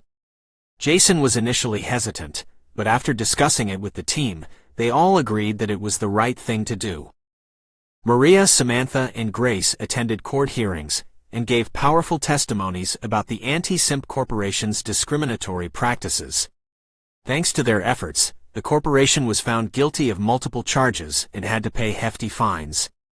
Jason and the team celebrated their victory, but they knew that the fight for social justice was far from over. They continued to work tirelessly, organizing rallies, workshops, and outreach programs to educate people about social justice issues. Their efforts paid off, and they saw positive changes in their community. More people were becoming aware of social justice issues, and were standing up against discrimination and bigotry. As the resistance continued to grow, they faced new challenges and obstacles, but they never gave up. They knew that the fight for social justice was a long and difficult one, but they believed that with hard work and determination, they could make a better world for all.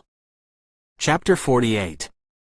As the news of the Anti SIMP Corporation's guilt spread, more and more people began to question the rhetoric of hate and bigotry that had once seemed so popular.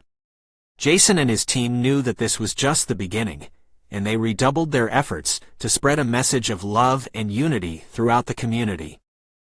They organized more rallies and workshops, bringing in new members and forging alliances with other groups fighting for social justice. They even began to work on more ambitious projects, like setting up a community center to support marginalized groups and providing resources for people facing discrimination. Of course, there were still setbacks. The team faced opposition from some quarters, and there were moments when they wondered whether they were fighting a losing battle. But every time they felt discouraged, they reminded themselves of the progress they had already made, and the lives they had already touched. One day, as they were preparing for a rally in the town square, they received a surprise visitor, Karen, the former member of the Anti SIMP Corporation who had helped them expose the organization's wrongdoings. She had turned her life around, she said, and now she wanted to join the resistance. Jason welcomed her with open arms, knowing that forgiveness and redemption were central to their message. With Karen on board, the team felt stronger than ever, and they launched into the rally with a renewed sense of purpose. As they spoke to the crowd, they knew that they were speaking not just for their own community, but for all the communities that had been hurt by hate and bigotry. They knew that their fight was far from over, but they also knew that they had the strength and the resilience to keep going. And so, as they finished their speeches and the crowd began to disperse, they looked around at each other and smiled, knowing that they were part of something bigger than themselves.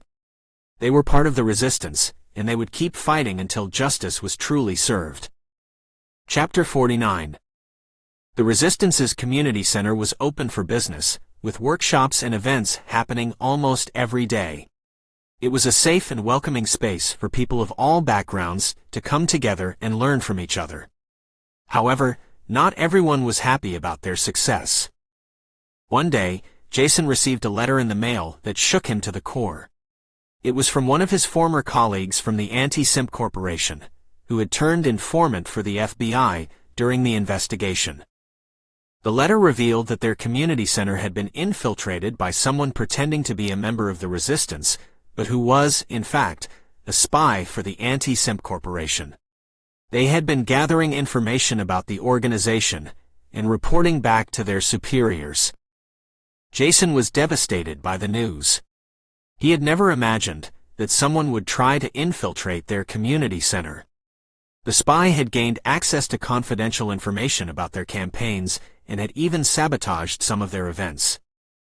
The team was shocked and angry, but also felt a sense of responsibility. They should have been more vigilant about who they let in and who they trusted.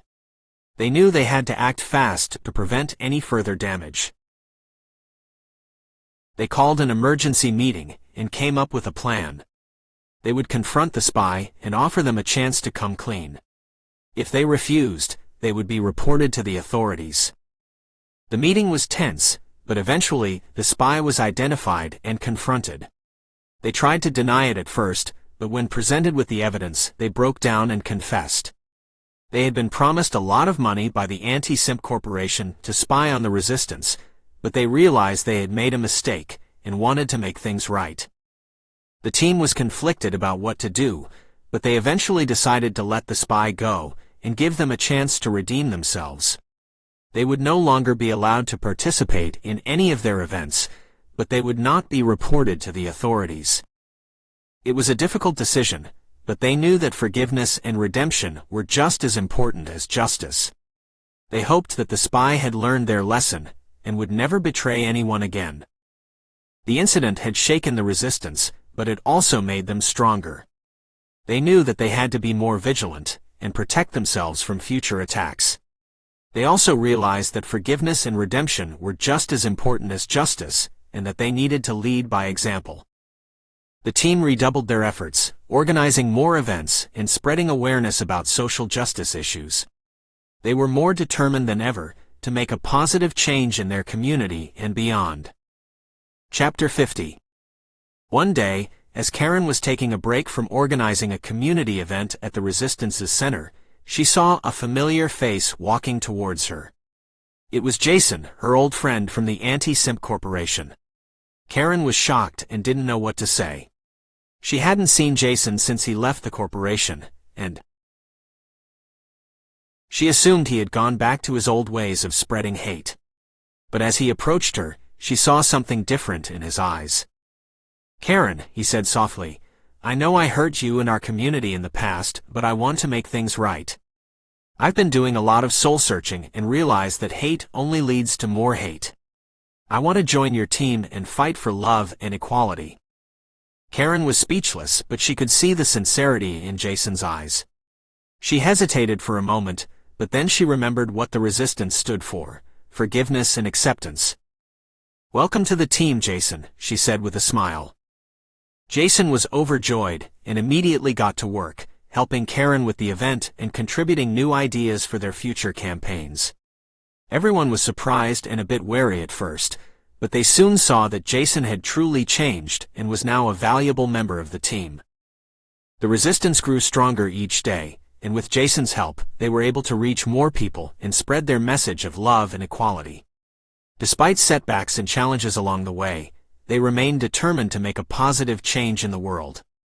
As for Jason, he felt like he had finally found his purpose in life. He knew he could never take back the harm he had caused in the past, but he was committed to making a difference and fighting for a better future. Chapter 51.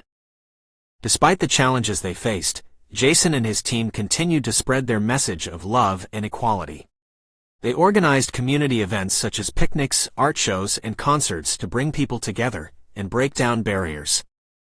One of their most successful events was a talent show that showcased the diverse talents and cultures of their community. People of all ages and backgrounds came together to sing, dance, and perform, and the atmosphere was electric with energy and excitement. As the night drew to a close, Karen took the stage to thank everyone for coming and for supporting the Resistance's cause.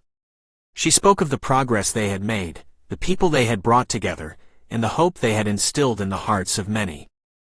In the audience, Jason felt a sense of belonging that he had never felt before. He had found a purpose and a community that he believed in, and he knew that he was making a difference. After the event, he approached Karen and thanked her for giving him a chance to be a part of the Resistance. She smiled warmly and told him that he had been an invaluable addition to the team. As they walked out of the venue, Jason looked up at the night sky and felt a sense of peace and contentment. He knew that there would be more challenges ahead, but he was ready to face them with the support of his team and the community they had built. The next day, Jason woke up with a renewed sense of purpose. He knew that there was still work to be done, but he also knew that they were on the right track. With a smile on his face, he got ready to start another day of making a positive change in the world. Chapter 52. The next day, as Jason was walking to the community center, he saw that a group of people had gathered outside. As he got closer, he could hear them chanting, "SIMP Corporation must go." Jason's heart sank as he realized that the Anti SIMP Corporation had organized a protest against the Resistance. He knew that they had been quiet for a while, but he didn't realize they would resort to such aggressive tactics. He walked up to the group, trying to calm them down and reason with them, but they wouldn't listen. Suddenly, a familiar face appeared at the front of the group. It was Mark, Jason's former boss at the Anti SIMP Corporation. "Jason, what are you doing here?" Mark asked, surprised to see him. "I'm here to spread a message of love and equality, Mark. Something you and your organization seem to have forgotten," Jason replied firmly. Mark scoffed. "Love and equality? That's just a cover for weakness. People need to be strong and stand up for themselves." "I used to believe that too, Mark.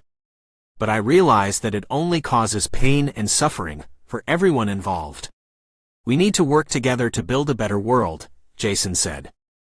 Mark shook his head. "I can't believe you've turned your back on us. We had such grand plans. You were one of our best agents. I left because I saw the damage we were causing. And I'm not the only one. Look around you, Mark. People are coming together to reject hate and bigotry," Jason said, gesturing to the crowd that had gathered. Mark looked around, taking in the scene. For a moment, Jason thought he saw a glimmer of doubt in his eyes. But then Mark shook his head and turned away. "I'm sorry, Jason. You're too far gone. But we'll see who comes out on top in the end," Mark said as he walked away, the rest of the Anti SIMP Corporation following close behind. Jason stood there for a moment, feeling conflicted. He knew that he had made the right decision in leaving the Anti SIMP Corporation, but he also knew that they wouldn't give up that easily. As he walked into the community center, Karen saw the look on his face and came up to him, putting a hand on his shoulder. "What's wrong?" she asked. "We have a fight on our hands, Karen. But I'm ready for it," Jason said with determination in his eyes. Karen smiled. "We all are. And we have something they don't." "What's that?" Jason asked. "Each other," Karen replied, gesturing to the community center full of people who believed in their cause. Jason felt a surge of hope in his heart. Even in the face of adversity, they were not alone. Together, they could make a difference. Chapter 53. The next day, Jason woke up early and went for a walk. He needed to clear his head after the heated encounter with the members of the Anti SIMP Corporation. As he walked, he saw the city slowly come to life. People were opening their shops, walking their dogs, and even jogging in the park. He stopped by a small cafe and ordered a cup of coffee. As he sat down, he noticed a group of young adults a few tables away. They were deep in conversation, and Jason could hear snippets of their discussion. "Did you hear about the rally last night?" Yeah, my brother went. It was intense. I can't believe people still listen to them. It's like they're stuck in the past. Jason listened, intrigued. He realized that the younger generation was more aware of the need for change than he had ever imagined. He felt a sudden sense of hope and inspiration. He finished his coffee and walked out of the cafe, feeling energized. He knew that he had to do more to spread the resistance's message. He started making a mental list of all the things they could do: organize more events, create more awareness campaigns, and reach out to more people. As he walked, he noticed a billboard advertising an upcoming music festival. It was a huge event that drew people from all over the country. Jason felt an idea forming in his head. He called Karen and Samantha and shared his plan. They were both thrilled. They knew it wouldn't be easy, but they were determined to make it happen. Over the next few weeks, Jason and his team worked tirelessly to organize a booth at the festival. They designed posters, created leaflets, and rehearsed their speeches. On the day of the festival, they arrived early and set up their booth. It was a sunny day, and the crowd started pouring in. People stopped by the booth, curious about the message that the resistance was spreading. Some were skeptical, while others were genuinely interested. As the day progressed, Jason watched as the crowds grew. He saw people of all ages and backgrounds coming together in search of something bigger. By the end of the day, the Resistance's booth had become one of the most popular spots in the festival. They had handed out hundreds of leaflets, talked to countless people, and even managed to sign up a few new members.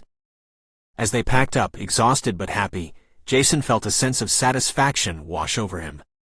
He knew that they still had a long way to go, but he also knew that they were making a difference. As they walked back to their car, Karen turned to him and smiled. "You know, Jason," she said, "I think we might actually be winning." Jason grinned back at her. For the first time in a long time, he felt like they might actually have a chance. He knew that their work was far from over, but he was ready for whatever came next. Chapter 54. Jason and his team were on a high after the success of their booth at the music festival. They had managed to connect with a lot of young people who were passionate about the same issues they were fighting for. They had even signed up a few new members to the resistance. It was a small victory, but a victory nonetheless. But as they were packing up their things, Karen's phone rang. She answered it, and her face turned serious. "We have to go," she said, turning to Jason. "There's been an attack." Jason's heart sank. He knew immediately who was responsible. "The Anti SIMP Corporation?" he asked. Karen nodded. "They stormed a peaceful protest and started beating people. The police showed up and things got ugly. We have to go there and see what we can do." Jason didn't hesitate. He packed up his things quickly, and they headed to the protest site. When they arrived, the scene was chaotic. The police had formed a line to separate the protesters from the Anti SIMP Corporation members, but things were tense. Shouting and insults were being hurled back and forth. Karen and Jason pushed their way through the crowd, trying to find out what had happened. They saw people with bloody noses and black eyes. They saw others sitting on the ground, crying. They saw police officers struggling to maintain order. And then they saw Mark. He was standing at the front of the Anti SIMP Corporation group, shouting into a megaphone. He looked up and saw Jason, and his face twisted into a sneer. "You're not welcome here," he spat. "You're a traitor to the cause." Jason didn't say anything. He just looked at Mark with a mixture of anger and sadness. He couldn't believe that he had once been a part of this organization. He couldn't believe that he had been so blind. "We're here to help," Karen said, stepping forward. Mark laughed bitterly. "Help? You don't know the meaning of the word. You're all just a bunch of bleeding hearts who want to destroy our country." Jason felt a surge of anger. "We want to make this country better," he said, his voice rising. "We want to make it a place where everyone is treated with respect and dignity. We want to make it a place where hate and bigotry have no place." Mark shook his head. "You're living in a dream world," he said. "Wake up, Jason. You're on the wrong side of history." And with that he turned and walked away. The rest of the day was a blur. Jason and Karen did what they could to help the injured and comfort the frightened. They spoke to reporters and gave interviews. They tried to spread a message of hope in the midst of the chaos. But in the back of Jason's mind, he knew that this was far from over. The Anti SIMP Corporation was more powerful than he had ever imagined. They had more supporters than he had thought. And they were willing to use violence to get their way. Jason knew that the resistance had a long and difficult road ahead of them. But he was more determined than ever to keep fighting the good fight. He knew that he was on the right side of history. And he knew that he would do whatever it took to make a positive change in the world. Chapter 55. Jason knew that after the attack on the peaceful protest, he had to take a different approach in the fight against the Anti SIMP Corporation. He couldn't risk putting people's lives in danger anymore. He contacted his old friend Joe, who had connections with the Underground Railroad. The Underground Railroad was a secret organization that had been helping people escape the clutches of the Anti SIMP Corporation for years. Joe was happy to help, and he told Jason about a plan they had been working on for a while. They had built a network of safe houses throughout the city, where people could hide and find refuge. Joe told Jason that they needed people like him to spread the word and help those in need. Jason immediately agreed to help, and the next day, he started going door to door, telling people about the Underground Railroad and giving them instructions on how to contact them. He also left flyers at community centers, churches, and other public spaces. Soon, people started coming to him, asking for help. He would give them the address of the safe house and make sure that they got there safely. He also helped to distribute food, medicine, and other supplies to those hiding in the safe houses. The Anti SIMP Corporation soon found out about the Underground Railroad and started hunting for those involved. Jason and his team had to be careful and stay hidden, but they remained determined to help those in need. Jason knew that this was his calling. He had found a way to fight against hate and bigotry without putting people's lives in danger. He had found a way to make a difference. The Underground Railroad became a symbol of hope for those who were afraid, and Jason was proud to be a part of it. He knew that the fight was far from over, but he was ready for whatever came his way. Chapter 56. Jason constantly checked his phone for updates from Joe as he walked through a dark alleyway. He had just distributed a fresh batch of supplies to those in need, and was on his way to check on a family he had helped relocate. Suddenly, a hand reached out and grabbed him by the shoulder. Jason whipped around, ready to defend himself, but recognized the face of his former boss, Mark. "Jason, we need to talk," Mark said urgently. "What do you want?" Jason acts, his guard up. "I want to apologize. I was wrong about the Anti SIMP Corporation and their methods. I should have listened to you. I should have seen the pain and suffering we were causing," Mark said, his voice low. Jason studied Mark's face and saw genuine remorse in his eyes. He hesitated, unsure if he could trust his former boss. "I know I don't deserve your forgiveness, but I'm asking for it anyway. We need your help, Jason. The Anti SIMP Corporation is getting more dangerous than ever. We're losing control of our members, and some of them are turning to violence. I can't let it continue," Mark said, his voice pleading. Jason thought for a moment and then nodded. "I'll help. But on one condition. We do things the right way. No violence, no hate. We work towards real change." Mark nodded, relief evident on his face. "Thank you, Jason. I promise we'll do better this time," he said.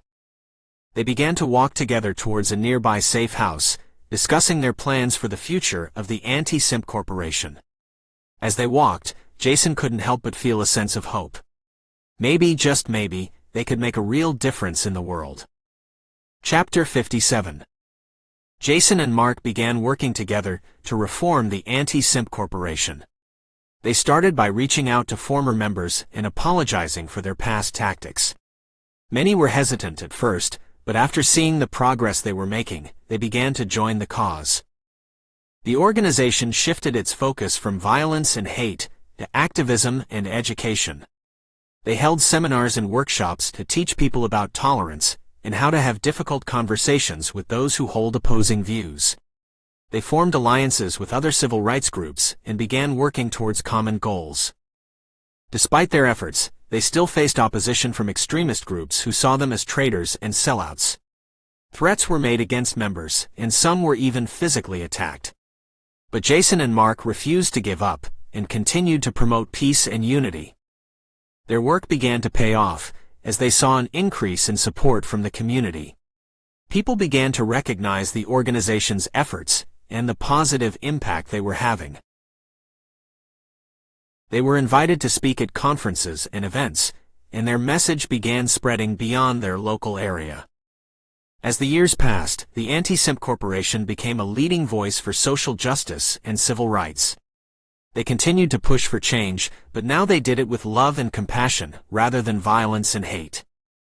Jason looked back on his journey with pride, knowing that he had helped bring about real change and had made a positive impact on the world. He knew that there was still work to be done, but he was filled with hope and determination for the future. Chapter 58. It was a warm summer day, and Jason was taking a walk through the local park. As he strolled, he heard strange noises coming from a nearby pond. He walked closer and saw dozens of animals gathered around the water's edge. There were ducks, geese, frogs, and even squirrels and raccoons. Jason was puzzled by the strange sight and decided to investigate further. As he walked closer, he saw that the animals were all drinking from the pond, which was now a bright, vibrant blue. He immediately realized that something was very wrong. The water was contaminated. Jason knew he had to act quickly to protect the animals and any humans who might come into contact with the poisoned water. He called for a team of volunteers from his organization, and they rushed to the park with buckets, hoses, and cleaning supplies. For hours, Jason and his team worked tirelessly to clean up the toxic water. They scooped out debris, used special filters to purify the water, and set up signs warning people to stay away. As they worked, Jason couldn't help but feel a sense of sadness and anger at the thought of someone deliberately poisoning the water and harming innocent animals. Eventually, the pond was clean again, and the animals slowly returned to drink from it. Jason and his team stayed to make sure everything was safe before leaving the park. As they walked away, Jason couldn't shake the feeling that this incident was somehow related to the Anti SIMP Corporation. He knew they still had enemies who would do anything to stop their message of peace and unity. The next day, Jason contacted the local authorities to investigate the incident and find the person responsible for contaminating the pond. He also alerted his organization to be on the lookout for any similar incidents in the future. As he waited for answers, Jason couldn't help but wonder what other dangers might be lurking, waiting to strike at any moment. The fight for social justice and civil rights was far from over, and Jason knew he had to stay vigilant and ready for anything. Chapter 59. As the investigation into the contaminated water continued, Jason received a call from an anonymous source. The caller claimed to have inside information on the Anti SIMP Corporation's involvement in the pollution of the pond. Jason met with the informant in a deserted parking lot, taking precautions to ensure his safety. The informant revealed that the Anti SIMP Corporation had been secretly dumping chemicals into the pond for years, causing harm to both the aquatic life and those who frequently visited the park. The corporation's reasoning was that the pond was a popular spot for undesirables, and that they would be discouraged from gathering there if the environment was no longer pleasant. Furious at the corporation's callousness, Jason sprang into action. He gathered a team of volunteers, and together they donned protective gear and set out to clean up the contaminated pond. It was a difficult and dangerous task, but the team persisted, working tirelessly through the night. As the sun began to rise, the formerly murky water of the pond gleamed crystal clear. The team had succeeded in their mission to undo the damage caused by the Anti SIMP Corporation. News of their efforts quickly spread, and the corporation's reputation was irreparably damaged. Satisfied with the progress he had made, Jason turned his attention to his next project, organizing a peaceful protest against the corporation's toxic ideologies. With the help of his reformed colleagues at the corporation, he drafted a manifesto calling for an end to hate and intolerance. The protest drew in thousands of people, all marching for a united and just society. The Anti SIMP Corporation was not defeated in one fell swoop, but with every blow Jason and his allies dealt, they chipped away at the organization's power.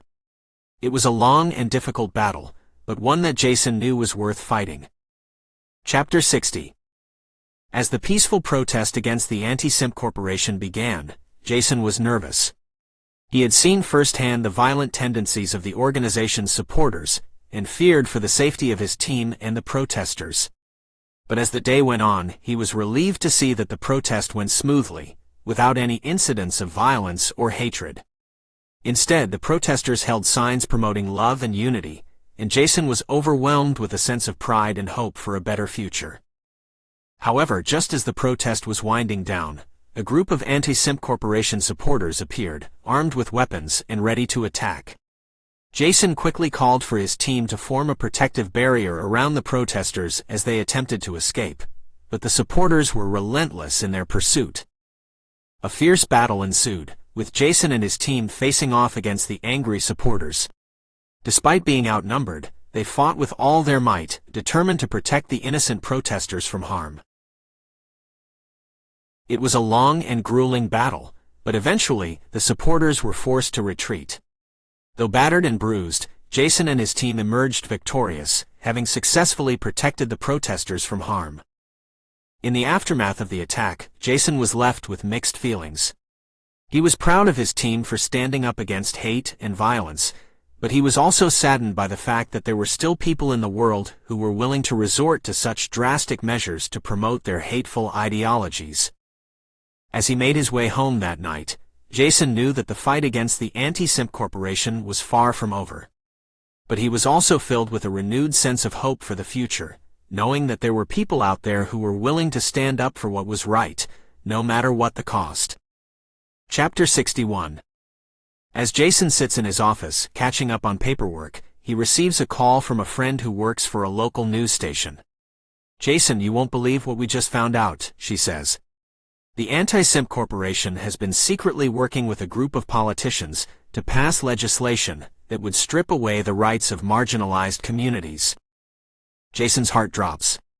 This is the worst news he's heard yet. He immediately calls a meeting with his team, and they start to strategize. They know they have to act fast to prevent this legislation from passing. They reach out to their contacts in the government, and begin to gather information. As they dig deeper, they uncover a web of corruption that goes far beyond what they originally thought. The Anti SIMP Corporation has been funneling money into the campaigns of politicians who support their agenda. They've been manipulating the media to spread their propaganda and silence their opposition. And worst of all, they've been using violence and intimidation to keep anyone who opposes them in line. Jason feels sick to his stomach as he realizes the true extent of the corporation's power. But he knows he can't give up.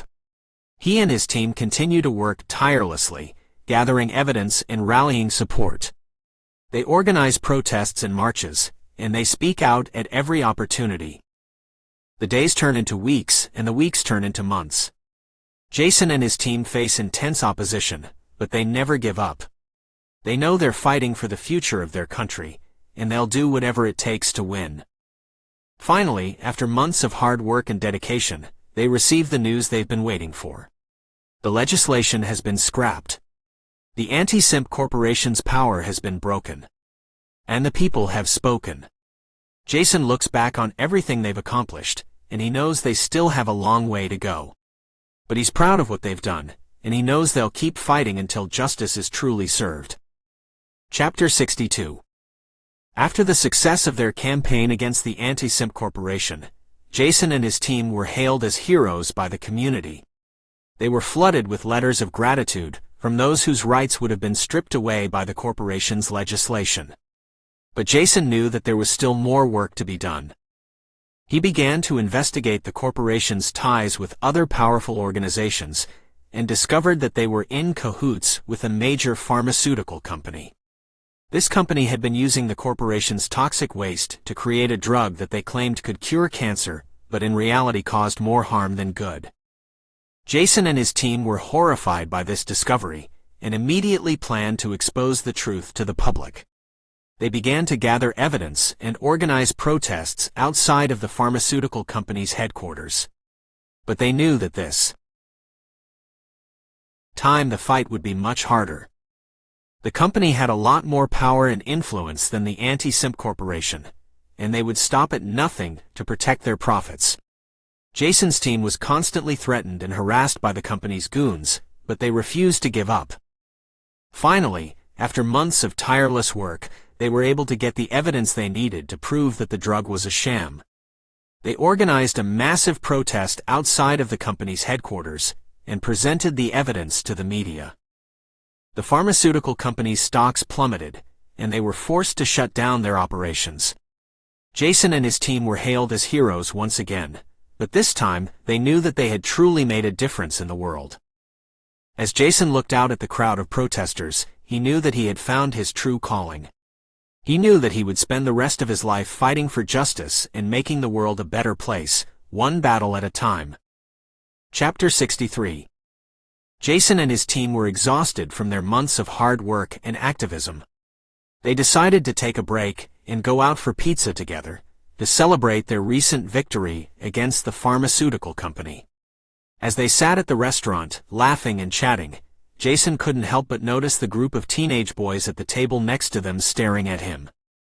After a few minutes, one of the boys approached Jason's table and nervously said, "Excuse me, sir, are you the leader of the Anti SIMP Corporation?" Jason couldn't help but burst out laughing at the absurdity of the question. His team joined in, and soon they were all doubled over in laughter. "No, son," Jason finally managed to say between gasps for air, "I'm just a regular guy who cares about his community." The boy looked relieved and laughed along with them. As the team finished their pizza and headed back to their cars, they couldn't stop joking about the absurdity of being mistaken for a revolutionary organization leader. Despite the momentary levity, however, Jason knew that their work was far from over. He felt grateful for his team's support and camaraderie, but also determined to continue fighting for justice and equality in their community. Chapter 64. Jason and his team knew that their work was never done. After their victory against the pharmaceutical company, they dove into their next project. They decided to focus their efforts on combating workplace discrimination against women and minorities. The team spent months gathering evidence and conducting interviews with employees who had experienced discrimination at various companies. They uncovered patterns of unequal pay, denial of promotions, and a lack of diverse representation in leadership positions. Their research confirmed what they already suspected: discrimination was rampant in the workplace. But they refused to be discouraged. Instead, they channeled their anger into action. They organized protests outside of company headquarters, calling for equal pay and opportunities for all employees. They also partnered with legal organizations to provide support for those who wanted to file discrimination lawsuits. Their efforts paid off. Several companies announced new diversity and inclusion initiatives, and some even implemented policies to address pay disparities. Jason and his team were heartened by the progress, but knew that there was still much work to be done. As they continued their fight for equality, Jason couldn't help but reflect on how far he had come since joining the Anti SIMP Corporation. He was proud of the person he had become and the work he was doing. But he knew that he could never rest on his laurels. There would always be more battles to fight, more injustices to right. And he was ready for whatever lay ahead. Chapter 65. As the months went by, Jason and his team continued to fight against discrimination in the workplace. However, they soon discovered a more insidious form of discrimination taking place: the forced sterilization of women from marginalized communities. Shocked and disgusted, Jason and his team dug deeper into the issue and found that the Anti SIMP Corporation had been secretly advocating for this practice for years. They were horrified to learn that many women had been subjected to this violation of their basic human rights without their knowledge or consent. Determined to put an end to this atrocity, Jason and his team launched a massive campaign to raise awareness and put pressure on the government to outlaw forced sterilization. They organized rallies, lobbied politicians, and even reached out to the media to expose the horrific practice. But as they delved deeper, they began to face opposition from powerful forces that wanted to keep things the way they were. Jason and his team received threats, were attacked physically, and even had their offices broken into. Undeterred, they pressed on, driven by their passion for justice and the knowledge that they were fighting for a cause that was bigger than themselves. And as they continued to make progress, they knew that they were closer than ever to achieving their ultimate goal, a world where everyone, regardless of their background, was treated with dignity and respect. Chapter 66. As Jason and his team were discussing their next steps in fighting against forced sterilization, a woman entered the room. She introduced herself as Maria, a young Hispanic woman who had recently been sterilized against her will. Her story was heart-wrenching, and her voice trembled as she recounted the traumatic experience. She had been told that the procedure was necessary for her health, but she later found out that it was because she was deemed unfit to have children due to her socioeconomic status and ethnicity. Jason and his team listened intently, outraged by the injustice that had been done to Maria. They promised to help her and began formulating a plan of action. They knew that cases like Maria's were not uncommon, and that there were likely many more women who had been subjected to forced sterilization. They started by researching the history of forced sterilization in the United States, and were shocked by what they found. They discovered that it was a widespread practice that had been used to control and oppress marginalized communities, particularly women of color, disabled women, and women living in poverty. Determined to bring attention to this issue and hold those responsible accountable, Jason and his team organized a press conference. They invited Maria and other women who had been sterilized without their consent to speak out. The event was well attended, and the women's stories made national headlines. But their fight was far from over. They still had to face opposition from those who believed in the practice of forced sterilization. Jason and his team continued to raise awareness, lobby politicians, and push for policy changes. They met with lawyers to discuss potential lawsuits against doctors and hospitals that had performed these procedures. Despite the challenges they faced, Jason and his team remained committed to their cause. They knew that every woman deserved the right to make decisions about her own body and have control over her own reproductive health. And they would stop at nothing to make sure that this became a reality for all women. Chapter 67. As the team continued their fight against forced sterilization, they received a disturbing message from an anonymous source. The message revealed a government-sponsored program to sterilize women without their consent that was still in operation. Shocked and angry, Jason and his team began investigating the program and found evidence of medical professionals participating in these heinous acts. Their efforts to bring the program to light were met with resistance from both the government and medical community. They faced threats, intimidation, and even violence. One day, Jason was attacked while leaving his office, leaving him bruised and shaken. Despite the danger, Jason and his team refused to back down. They knew they had to expose the truth and hold those responsible accountable. They continued to gather evidence and organize protests, but the opposition grew stronger. Soon the team found themselves under surveillance and their phones were tapped. The government was determined to silence them and keep the program a secret. It became clear that they were no longer fighting for justice and equality in their community, but were up against a powerful and corrupt system. The team knew that the risks were high, but they could not give up. They had come too far and sacrificed too much to back down now. They continued to work tirelessly, despite the threats and intimidation, determined to make a difference and bring justice to those who had been wronged. The fight had taken a darker turn, but But Jason and his team were not willing to give up. They would continue to fight until the truth was exposed, and those responsible were held accountable. Chapter 68. Jason and his team had been working long hours, poring over documents and conducting interviews to build a case against the government-sponsored program. They had found more evidence than they could have imagined, each new document uncovering atrocities that left them stunned. But the information they had gathered had also made them a target. Jason and his team were under constant surveillance, and they knew that they were being followed whenever they left their office. Despite their fears, they refused to let the threat of violence or imprisonment stop them from exposing the truth. One morning, Jason received a call from a source inside the government. The voice on the other end of the line was panicked, but insistent that they had information that could help the team. They arranged a meeting in a secluded location, and Jason braced himself for what might happen. The source arrived, out of breath and clearly terrified. They handed Jason a flash drive, and then quickly disappeared back into the shadows.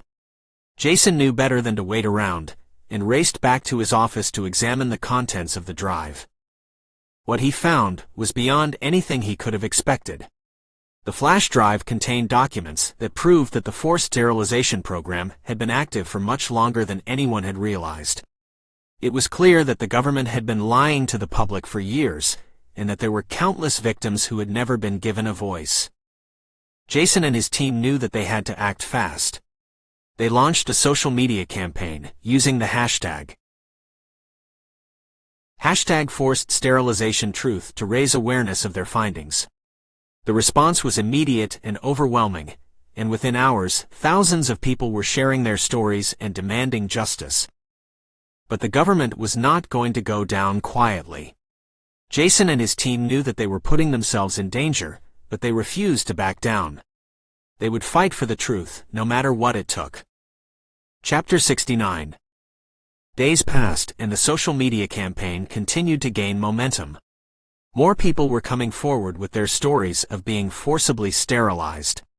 It was the first time that these people had been heard, and their stories were finally being taken seriously. The government was feeling the pressure, and their responses were becoming more frantic. Jason sat in the office with the team, strategizing their next move. Suddenly, the door to the office burst open, and in walked a group of government officials. They were there to shut them down. "You guys are causing a huge problem for us, and we're not going to stand for it any longer," said one of the officials. "We have freedom of speech," said Maria, who had been sitting in on the meeting. "Not when it's undermining the government," replied the official. Jason stood up. "We're not undermining the government. We're exposing a program that has caused harm to millions of people." The officials laughed. "What harm? You people are exaggerating things. The program was for the greater good." "Our investigation has shown that it wasn't for the greater good," said Jason. More officials flooded into the room, and Jason knew that they were outnumbered. But he refused to back down. "We're not stopping until justice is served," he said. The officials looked at each other, their faces enraged. "You've been warned," said the official. "If you don't stop, there will be consequences." Jason and his team watched as the officials walked out of the room, the door slamming behind them. They knew that they were in for a tough fight, but they were determined to keep going. "We can't back down," said Jason. "We have to keep fighting." The team nodded in agreement. They knew that they were up against a powerful foe, but they also knew that they had the truth on their side. Their fight for justice and equality was far from over. Chapter 70. Jason and his team remained undeterred by the government officials' attempt to shut down their campaign. They continued to work diligently, gathering testimonies and evidence while spreading their message of justice across social media platforms. Despite the government's efforts to silence them, the movement had gained too much momentum, and it seemed as if there was no stopping it. As they sat in their office strategizing for their next move, the sound of footsteps interrupted their discussion. Jason quickly turned to the door, ready for whatever might come their way. To their surprise, it was not government officials, but a group of women, all of whom were sterilized without their consent. They had heard about the campaign and came forward, hoping to add their voices to the movement. As they shared their stories, it became clear that the government program was far more widespread than they had previously thought. The women recounted being deceived and coerced into sterilization procedures, under the guise of receiving medical care or financial assistance. Some were even threatened with the loss of their jobs or children if they did not comply. All of them had been robbed of their reproductive rights, and suffered immense emotional and physical pain as a result. The team listened intently, tears streaming down their faces as they heard the horrors these women had endured. Jason knew that this was a turning point in their fight for justice. They needed to take their message to the streets and demand accountability from those in power. With renewed vigor, they organized a peaceful protest outside of the government building. They were joined by thousands of supporters, all of whom carried signs and chanted for change. The government, caught off guard by the sudden uprising, resorted to violent tactics, attacking the protesters with tear gas and batons. But the protesters stood their ground, refusing to back down. As news of the protest spread through the media, the government was forced to respond. They launched an official investigation into the sterilization program, and within weeks, the responsible officials were held accountable and brought to justice. It was a moment of triumph for the movement, but Jason knew that they had only scratched the surface. There were still countless victims of forced sterilization who had yet to come forward, and there were still many more battles left to fight. But he was confident that with the support of his team and the unwavering commitment of their allies, they would continue to push for a better future for all. Chapter 71. Despite the official investigation into the sterilization program, progress was slow, and Jason and his team became frustrated. With the lack of action, they decided to take matters into their own hands, and organized a protest outside of the government offices. Jason stood in the front of the crowd holding a bullhorn and shouting into it, "We demand justice for the women who were forcibly sterilized. We demand that those responsible be held accountable." The other protesters behind him echoed their support with chants of "No justice, no peace." As the protest continued, police officers arrived and began to form a line between the protesters and the government building. Jason and his team were prepared for this, and had already chosen a group of people to move to the front of the line and confront the officers. One woman who had been sterilized without her consent approached an officer and held up a picture of herself as a young girl. "This is me before they took away my right to have children," she said, her voice shaking with emotion. "This is me before they violated my body. Will you stand with me in demanding justice?" The officer hesitated for a moment, then lowered his baton and stepped aside. The other officers followed suit, and soon the protesters were able to march right up to the government building. After the protest, Jason and his team met with the government officials to discuss their demands. The officials seemed more willing to listen now that they had seen the public's outrage, and they promised to work towards compensating the women who had been sterilized and bringing those responsible to justice. Jason and his team left the meeting feeling hopeful that they had made some progress. They knew that there was still a lot of work to be done, but they were more determined than ever to continue fighting for justice and bringing an end to the government-sponsored atrocities. Chapter 72. Despite the promises made by government officials, progress towards justice was slow. It seemed as if the government was dragging its feet and hoping that the public would forget about the issue. Jason and his team refused to let that happen. They continued to organize protests, share stories on social media, and demand justice for the victims of the sterilization program. Finally, after months of pressure, the government announced a settlement for the victims. Every person who had been forcibly sterilized would receive compensation for their pain and suffering. It wasn't the perfect solution, but it was a step in the right direction. Jason and his team breathed a sigh of relief. Their hard work had paid off. But they knew that their fight wasn't over. They continued to push the government to hold accountable those responsible for the sterilization program, and to ensure that something like this could never happen again. As they left the government building, Jason looked out at the sea of people gathered outside. They waved signs, chanted slogans, and cheered. Jason felt a deep sense of pride and accomplishment. He knew that he and his team had made a difference. They had fought for those who couldn't fight for themselves, and they had won. But he also knew that there was always more work to be done. And as long as there were injustices in the world, he and his team would be there to fight against them. Chapter 73. The government's settlement was only the beginning for Jason and his team. They knew that compensation was not enough, and that accountability was necessary.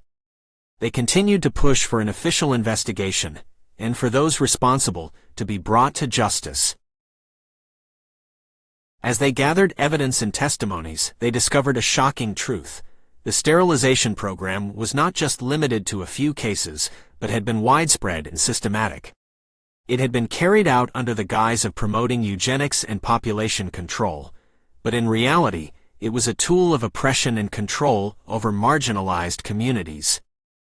Jason and his team realized that they were not just fighting for justice for the victims of the sterilization program, but for all those who had been oppressed and marginalized by society. They decided to expand their campaign to include issues such as racism, sexism, and poverty. They organized rallies and marches, and their message began to resonate with more and more people. They were joined by civil rights activists, feminists, and social justice advocates. Their campaign became a movement, and their movement became a force for change. The government tried to shut them down, but this time they were not alone. They had the support of the people, and they used this support to challenge the government's authority and demand accountability. As they continued to march and protest, their message grew louder and bolder. They refused to be silenced, and they refused to back down. They knew that they were fighting for something bigger than themselves, something that would shape the course of history. And so, Jason and his team continued their campaign, determined to bring about a better and more just society. They knew that it would not be easy, but they also knew that it was their calling. They were the ones who would lead the charge, who would inspire others to stand up and fight for what they believed in. The future was uncertain, but Jason and his team were ready for whatever lay ahead. They had each other, they had the support of the people, and they had the courage and the conviction to see it through. Chapter 74. Jason was exhausted after a long day of organizing rallies and protests. He had just returned home when a knock on his door interrupted his thoughts. He hesitated before opening it, unsure of who it could be at this hour. A woman in her early 20s stood on the other side of the door, holding a stack of papers and wearing a determined expression on her face. "Can I help you?" Jason asked, eyeing the papers in her hand. "My name is Lucy, and I've been following your movement closely," she said, her voice shaking slightly. "I want to join your cause." Jason was taken aback by her sudden appearance, but he could see the passion in her eyes and the conviction in her voice. "Come in," he said, gesturing for her to enter his apartment. Lucy handed him the papers, which turned out to be a detailed plan for a campaign against the government's forced relocation of Native American communities. Jason was impressed by her organizational skills and her dedication to the cause. "Welcome to the team," he said, smiling. From that day on, Lucy became an integral part of the movement, using her voice and her skills to fight for justice and accountability for all marginalized communities. Her addition to the team brought fresh ideas and new perspectives, and gave Jason and his colleagues a deeper understanding of the challenges faced by different groups in society. As the movement grew stronger, Jason knew they were making a difference. But he also knew there was still a long way to go. The fight for equality was ongoing, and it would take more than just one group to bring about lasting change. Chapter 75. As Jason and Lucy sat in the dimly lit room, surrounded by walls of files and documents, they reviewed the evidence that they had gathered on the Anti SIMP Corporation. They had discovered that the organization was not only responsible for the forced sterilization of thousands of women, but they were also involved in other heinous crimes such as theft, assault, and even murder. The more they uncovered, the more they realized that the Anti SIMP Corporation was a powerful and dangerous group. Jason, we need to get this information out to the public. We can't let them continue to operate in secret, Lucy said, looking up from the files. I know, but we have to be careful. We don't want to put anyone in danger, Jason replied, his brow furrowed with concern. Just then, there was a knock at the door. Jason and Lucy exchanged a look of alarm as they cautiously approached the door. Jason cautiously opened the door to reveal a disheveled young man, clearly in distress. Please, you have to help me. They're after me, the man pleaded. Who's after you? Jason asked, his voice firm but gentle. The Anti SIMP Corporation. They caught me snooping around and they're going to kill me, the man said, his voice shaking with fear. Jason and Lucy exchanged another look, both knowing what they had to do. They quickly gathered their things and led the man out of the building, trying to avoid any attention. As they made their way to safety, they knew that they had to act quickly to protect their cause and those who were vulnerable to the Anti SIMP Corporation's violence. As they sat in a nearby coffee shop, Jason and Lucy discussed their next move. They knew that they had to get their evidence out to the public, but they also knew that they had to do it in a way that would not jeopardize anyone's safety. I think we should go to the press. We can't let the government sweep this under the rug, Lucy said, her eyes blazing with determination. Jason nodded in agreement. But we have to be smart about it. We can't just hand over the evidence to anyone. We have to make sure that it's someone we trust and someone who will use it for good, he replied. As they left the coffee shop, Jason and Lucy knew that they had a monumental task ahead of them. They had to continue to fight for justice and accountability for all those who had been affected by the Anti SIMP Corporation's crimes. They knew that they had to be smart, strategic, and unwavering in their commitment to the cause. But they also knew that they had each other, and that was all they needed to keep going. Chapter 76. As Jason and Lucy delved deeper into the Anti SIMP Corporation's activities, they uncovered disturbing information. It became clear that the group was responsible for a series of violent attacks on vulnerable communities, including people of color, LGBTQ+ individuals, and women. The group had created a secret network of members who acted as vigilantes, targeting those they deemed as weak or undesirable. The more Jason and Lucy learned, the more they realized that they were in danger. They knew they had to be careful and protect themselves while gathering more evidence to take down the Anti SIMP Corporation once and for all. One night, as they were leaving a meeting, they noticed a car tailing them. They tried to shake it off, but the car followed them relentlessly. The driver finally rammed into their car, causing them to crash. Jason and Lucy were injured and dazed, but managed to crawl out of the car before it burst into flames. As they lay on the ground, they saw men in black suits approaching them. They recognized them as members of the Anti SIMP Corporation. The men taunted them, telling them to drop the case and stop interfering with their operations. Jason and Lucy refused to back down, even as they were being threatened. Eventually the men left, but it was clear that Jason and Lucy were not safe. They knew they had to keep moving forward, despite the threats against their lives. It was now more important than ever to take down the Anti SIMP Corporation and expose their heinous crimes to the world. With a renewed determination, Jason and Lucy continued to gather evidence and build a case against the group. They knew it would be a difficult and dangerous journey, but they were committed to fighting for what was right. As they worked together to bring the Anti SIMP Corporation to justice, they were reminded of the importance of their cause and the impact they could have on the world. They knew that their fight was far from over, but they were ready to take on whatever challenges lay ahead. Chapter 77. As Jason and Lucy dug deeper into the Anti SIMP Corporation, they stumbled upon something that shocked them to their core. The leaders of the organization were not who they seemed to be. They were actually working under the government's orders to carry out their sterilization program and the violence against marginalized communities. It was a betrayal beyond their wildest imagination. The government had been using the Anti SIMP Corporation as a front to carry out their own agenda. Jason and Lucy realized that they were up against a much bigger enemy than they ever anticipated. It was a turning point for the movement. They had to rethink their strategy and come up with a new plan of action. But they were not alone. Word had spread about their movement, and they had gained a huge following. People from all over the country started to come forward with their own stories of government corruption and abuse of power. Jason and Lucy knew they had to act fast to harness this groundswell of support. They called for a nationwide protest, urging people to take to the streets and demand accountability from their leaders. The protest was a huge success, with millions of people joining in across the country. It was a defining moment in history.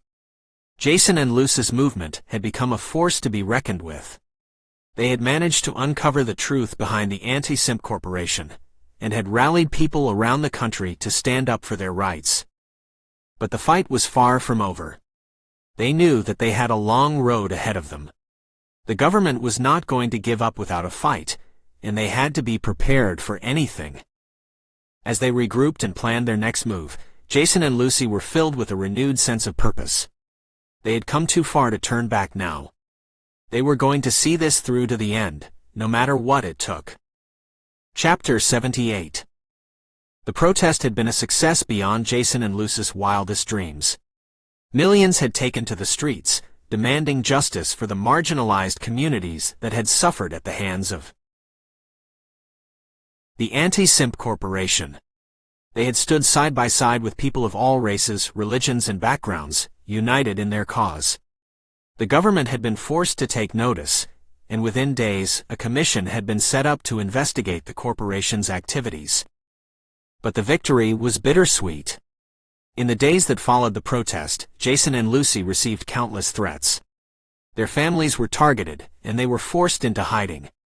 No one knew who they could trust, and every phone call, every knock at the door left them on edge. As the investigation continued, it became clear just how deep the Anti SIMP Corporation's roots went. Politicians, police officers, and even judges were implicated. There had been a cover-up of epic proportions, and it was clear that those involved would do whatever it took to protect their interests. Jason and Lucy worked tirelessly behind the scenes, collecting evidence and building their case. It was dangerous work, but they couldn't rest until they had uncovered the truth. They were both driven by a desire to see justice served, but there was something else there too, a sense of obligation to those who had suffered as a result of the corporation's actions. Months passed, and finally, the commission released its findings.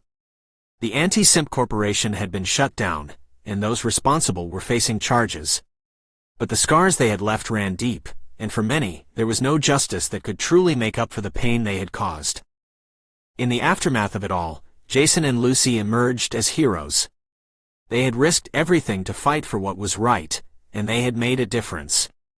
But even as the world celebrated their achievements, they knew that their work was not yet done. There would be more battles to fight, more injustices to right. But for now, they allowed themselves a moment of pride. They had faced down the forces of evil and emerged victorious. And they knew that as long as there were people like them in the world, there would always be hope. Chapter 79. Jason and Lucy had been working tirelessly to gather evidence about the Anti SIMP Corporation's involvement in various crimes. They had spent countless hours poring over documents and interviewing witnesses. It had been a long and arduous process, but they were determined to see it through to the end. One day, as Jason was going through some files, he came across something unexpected.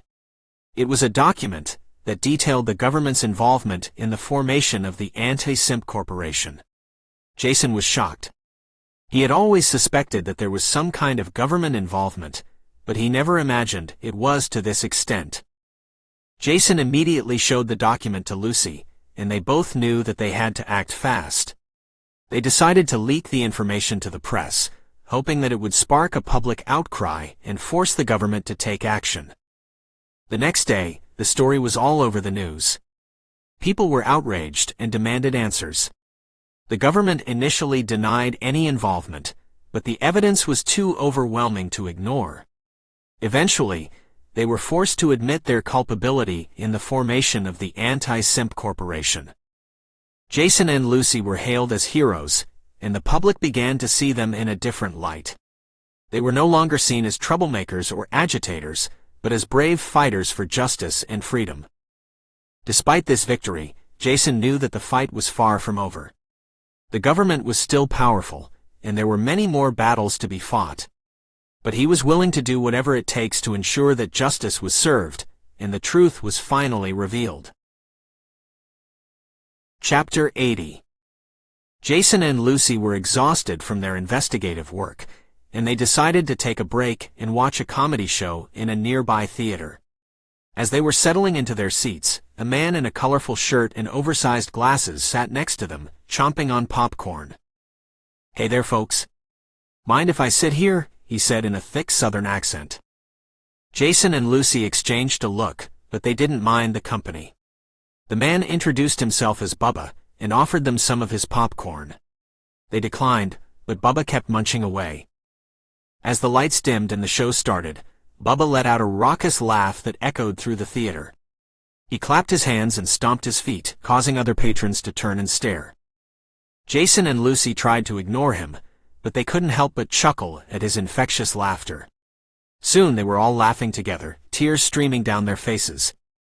At one point, Bubba leaned over to Jason and whispered, "I gotta tell you, I never thought I'd be laughing like this again. You folks have made my night." Jason and Lucy smiled warmly at Bubba, grateful for the unexpected moment of levity in the midst of their serious work.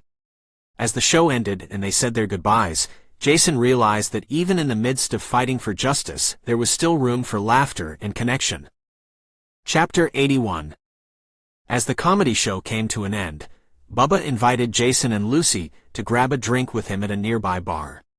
They hesitated at first, still wary of anyone they met, but Bubba's easygoing nature and infectious laugh won them over. At the bar, they shared stories and jokes, enjoying the feeling of camaraderie that had been missing from their lives for so long. Bubba told them about his own experiences with discrimination and injustice, but also about the power of community and the importance of taking action. As they talked, Jason couldn't help but feel a sense of relief and hope. For the first time in a long time, he didn't feel alone in his fight against oppression. He realized that although the Anti SIMP Corporation was gone, the struggle for justice was far from over. Bubba's words inspired him to keep going, to keep fighting for what was right, no matter how difficult it may be. He knew that there would be more battles to face, more obstacles to overcome, but he was ready. As they left the bar, Jason felt a renewed sense of purpose. He and Lucy had uncovered the truth about the Anti SIMP Corporation, but there was still so much work to be done. They had to make sure that the horrors of the past never happened again, and they had to fight for a better future for all. He looked over at Lucy and saw the same determination in her eyes.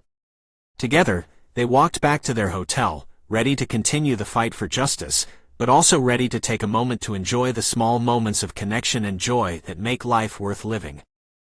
As they fell asleep that night, Jason felt grateful for the unexpected friendship they had found in Bubba, and for the reminder that even in the darkest of times, there is always hope.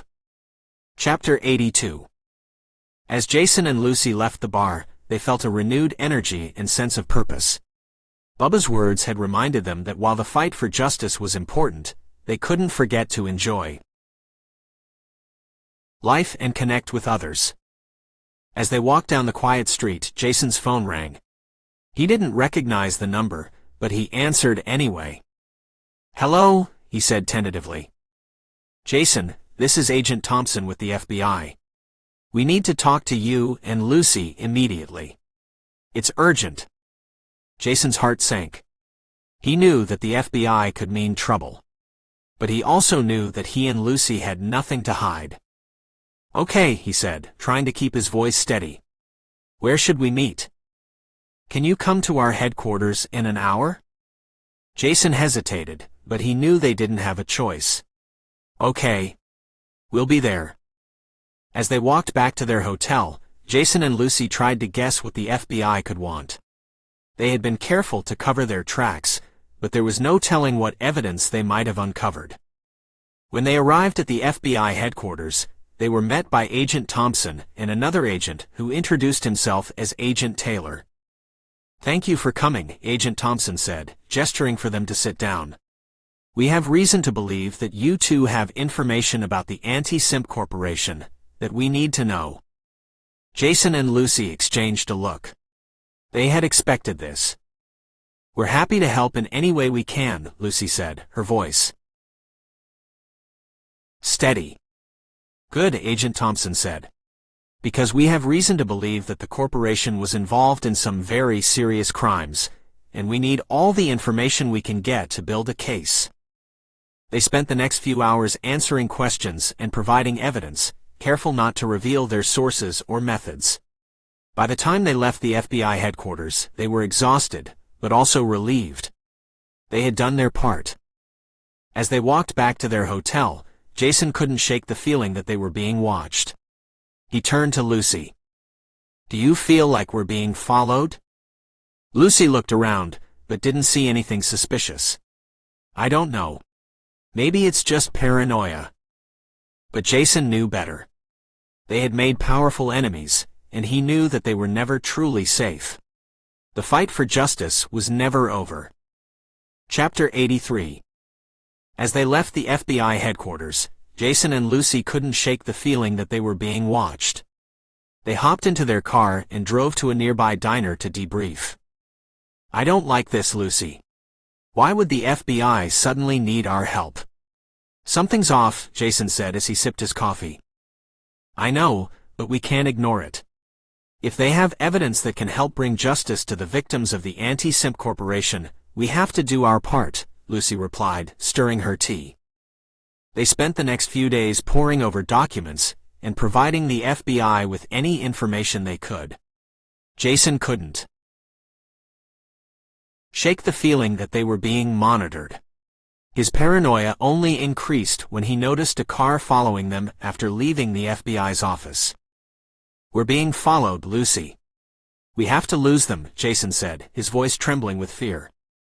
Lucy remained calm and collected as she navigated through the busy streets, trying to lose the tail. But the car persisted, following them as they weaved through traffic. "We have to call Bubba. He knows how to handle situations like this," Lucy said. Jason nodded in agreement as he dialed Bubba's number. Bubba picked up after a few rings. "Hey Jason." "What's up?" Bubba said, his voice filled with excitement. "We're being followed. We don't know who they are or why they're after us," Jason said, his voice shaking. "Okay, don't panic. Keep driving, and I'll meet you at the old warehouse by the river. We'll figure this out," Bubba said. Jason and Lucy drove to the old warehouse, their hearts racing with fear. They parked in an alleyway and waited for Bubba to arrive. After a few minutes, Bubba appeared, wearing his signature cowboy hat. "Hey y'all. What's going on?" Bubba asks. "We don't know who's following us." "We're scared, Bubba," Lucy said, her voice trembling. "All right, let's take a look," Bubba said, pulling out a pair of binoculars. Bubba scanned the area and spotted the car that had been following them. He scribbled down the license plate number and walked back to the car. "We'll figure out who they are and what they want. In the meantime, stay put and don't leave without me," Bubba said. Jason and Lucy nodded, grateful for Bubba's help. They spent the next few hours huddled in the car, waiting for Bubba to return. Finally, Bubba appeared, a smile on his face. "I got him. Turns out they're just a couple of private investigators, hired by one of the victims' families. They thought you might have some information that could help their case," Bubba said. Jason and Lucy breathed a sigh of relief as they drove back to their hotel. They knew that their work wasn't done, but for the moment, they were grateful for the connection and levity that Bubba provided. They slept soundly that night, comforted by the knowledge that they had each other's backs. Chapter 84. Jason and Lucy thanked Bubba for his help and advice, feeling relieved that they weren't being followed by the FBI or any other official agency. However, they still knew they had to be cautious in their movements and dealings with the Anti SIMP Corporation. As they walked down the street, Lucy spotted a familiar face. It was Rachel, one of their former colleagues from the Anti SIMP Corporation. They greeted each other warmly, but Jason could sense that something was off. Rachel seemed nervous and uneasy around them.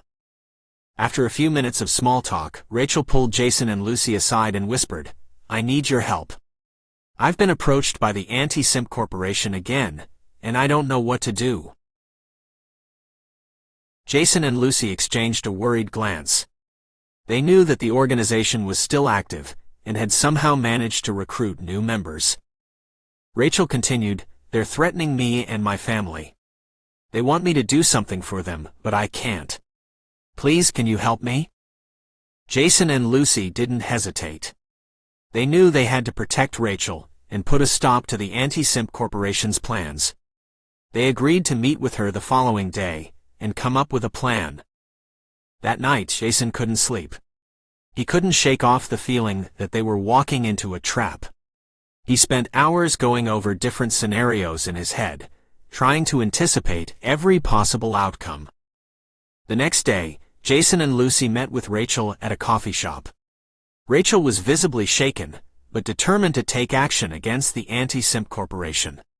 She revealed that the organization was planning to launch a new campaign targeting vulnerable young men and women. The campaign was disguised as a self-help program, but in reality, it was a front for a dangerous cult. Jason and Lucy knew they had to act fast.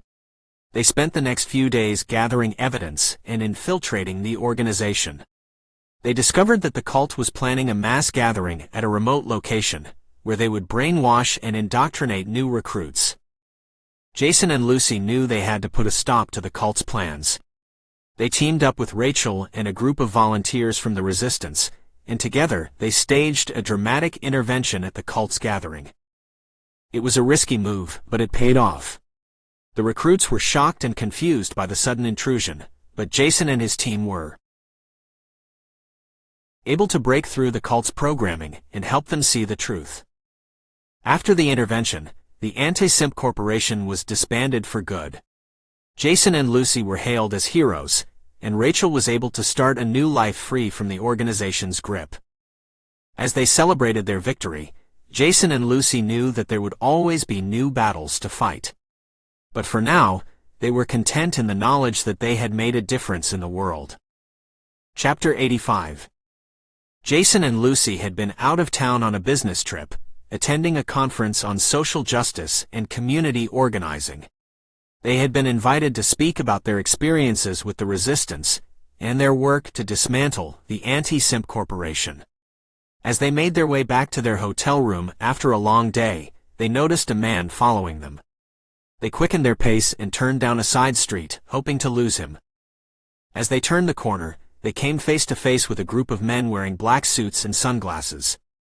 The man who had been following them stepped forward and declared that they were under arrest for their involvement in the Anti SIMP Corporation. Jason and Lucy tried to explain that they were on the side of justice, that they had helped the FBI and law enforcement bring down the dangerous organization. But the men in suits wouldn't listen. They handcuffed Jason and Lucy and forced them into a waiting van.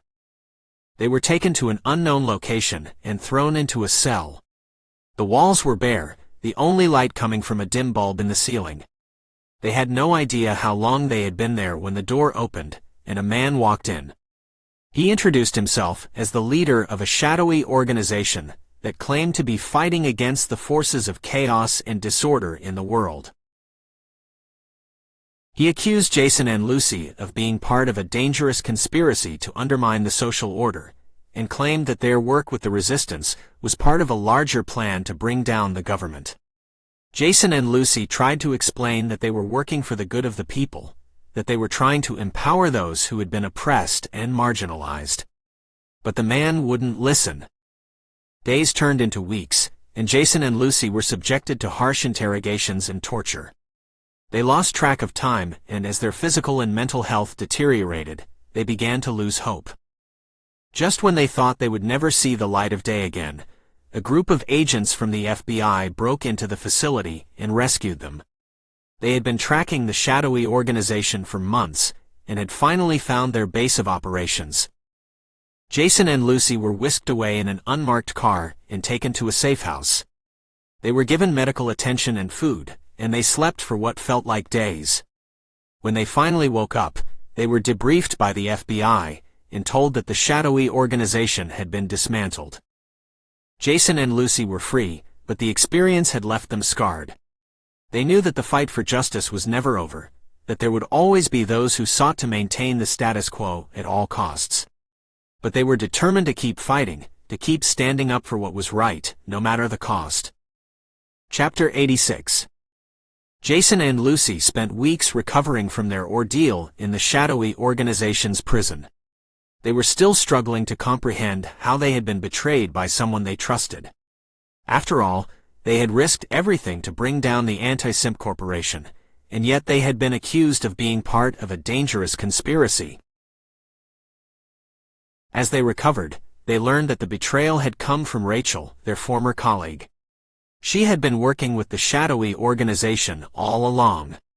They felt sick to their stomachs as they realized that they had trusted the wrong person. But they also felt a sense of relief knowing that the truth was finally out.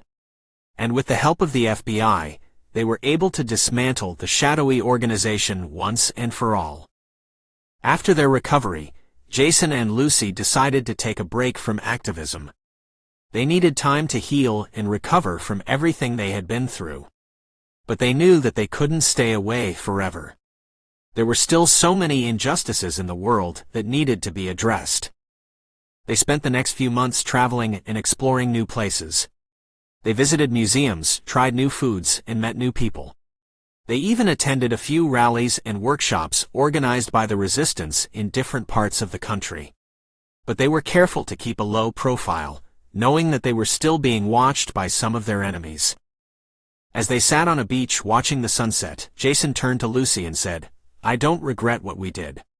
We may have been betrayed, but we took a stand for what we believed in. And we made a difference." Lucy smiled at him. "I know. And we'll keep making a difference, no matter what." They sat in silence for a few moments, watching the waves crash against the shore. But in the back of their minds, they knew that there was still more work to be done. The fight for justice was never over. Chapter 87. Despite their traumatic experience in the shadowy organization's prison, Jason and Lucy were not deterred from their mission to fight for justice. They returned to their normal lives, but couldn't shake the feeling that they were being watched. They even considered leaving the country and starting fresh somewhere else, but knew they couldn't run forever. One day, Jason received a call from Maria. She said that she had uncovered some disturbing information about a new organization that had risen up to take the place of the Anti SIMP Corporation. This organization, she said, was even more dangerous than its predecessor, and was spreading its hateful message across the country. Jason and Lucy didn't hesitate. They immediately contacted their old contacts at the FBI and began working on a plan to take down the new organization. They knew it wouldn't be easy, but they were determined to bring these hateful individuals to justice. Over the next few weeks, Jason and Lucy worked tirelessly to gather intel on the new organization. They attended rallies, monitored social media accounts, and even went undercover to infiltrate their meetings.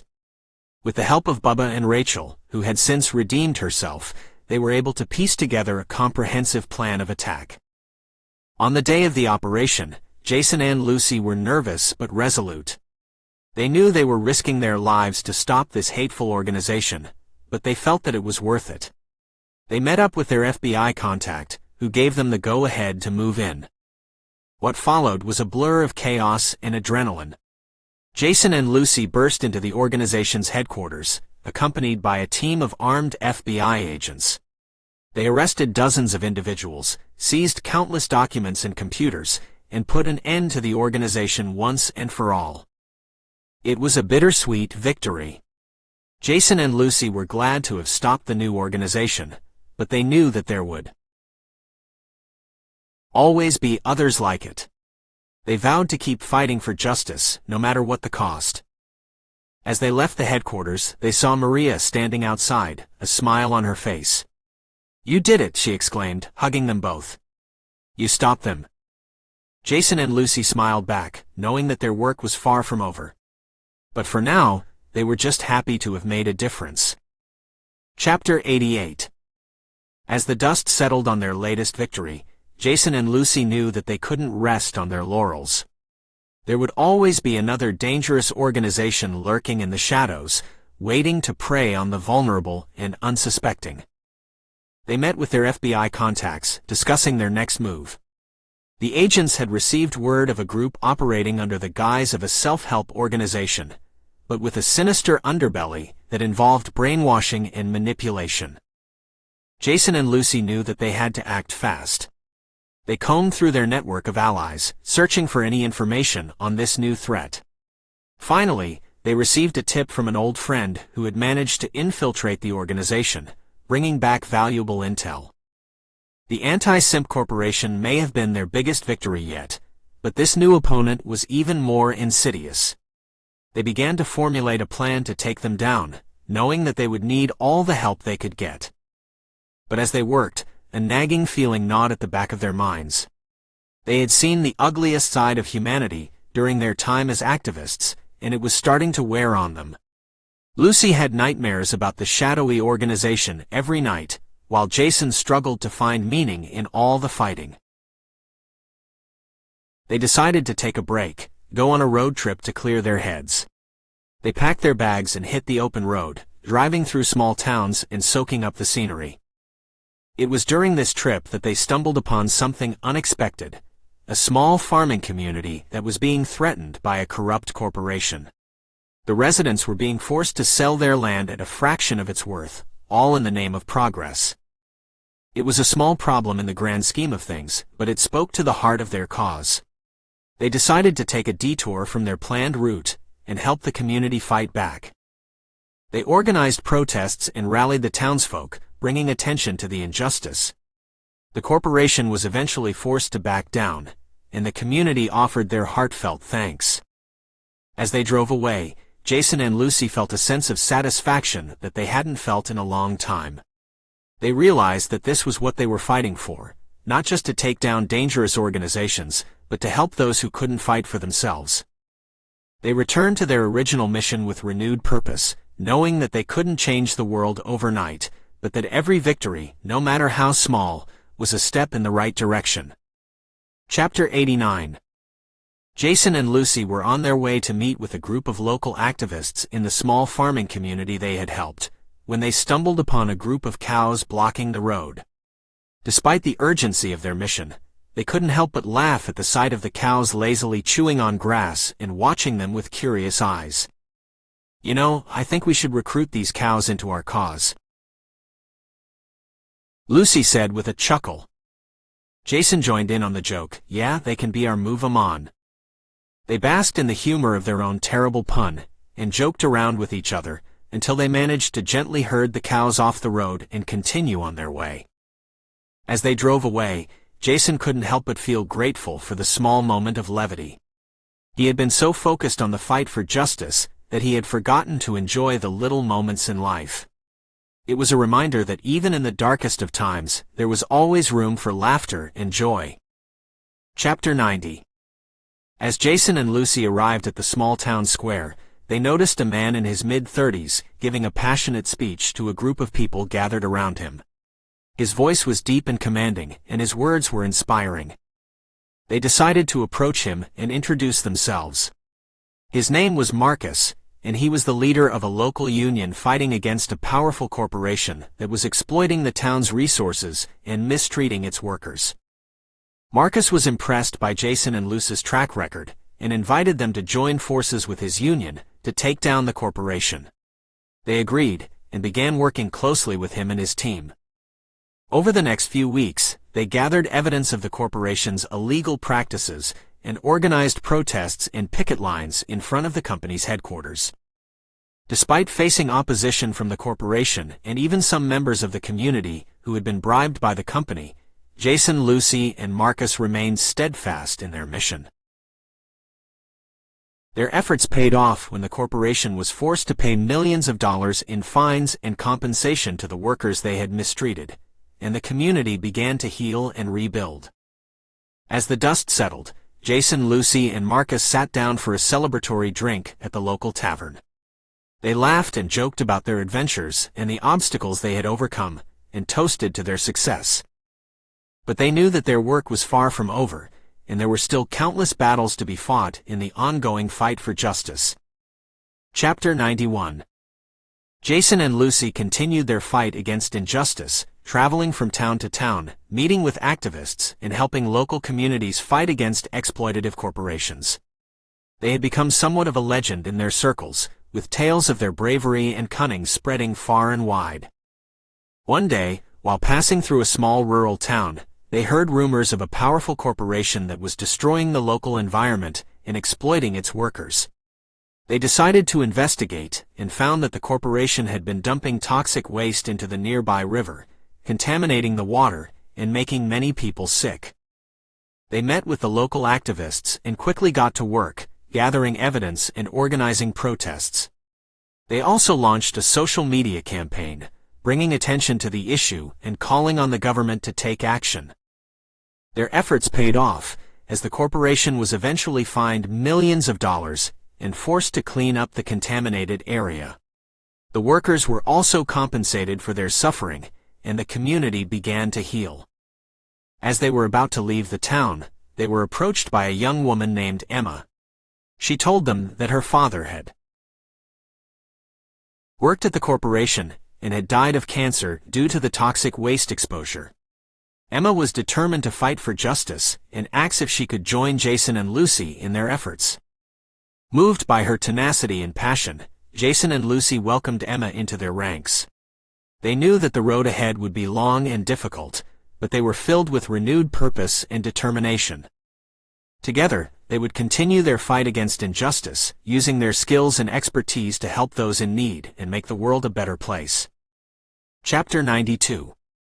Jason, Lucy, and Emma were in the middle of a heated debate in their small office.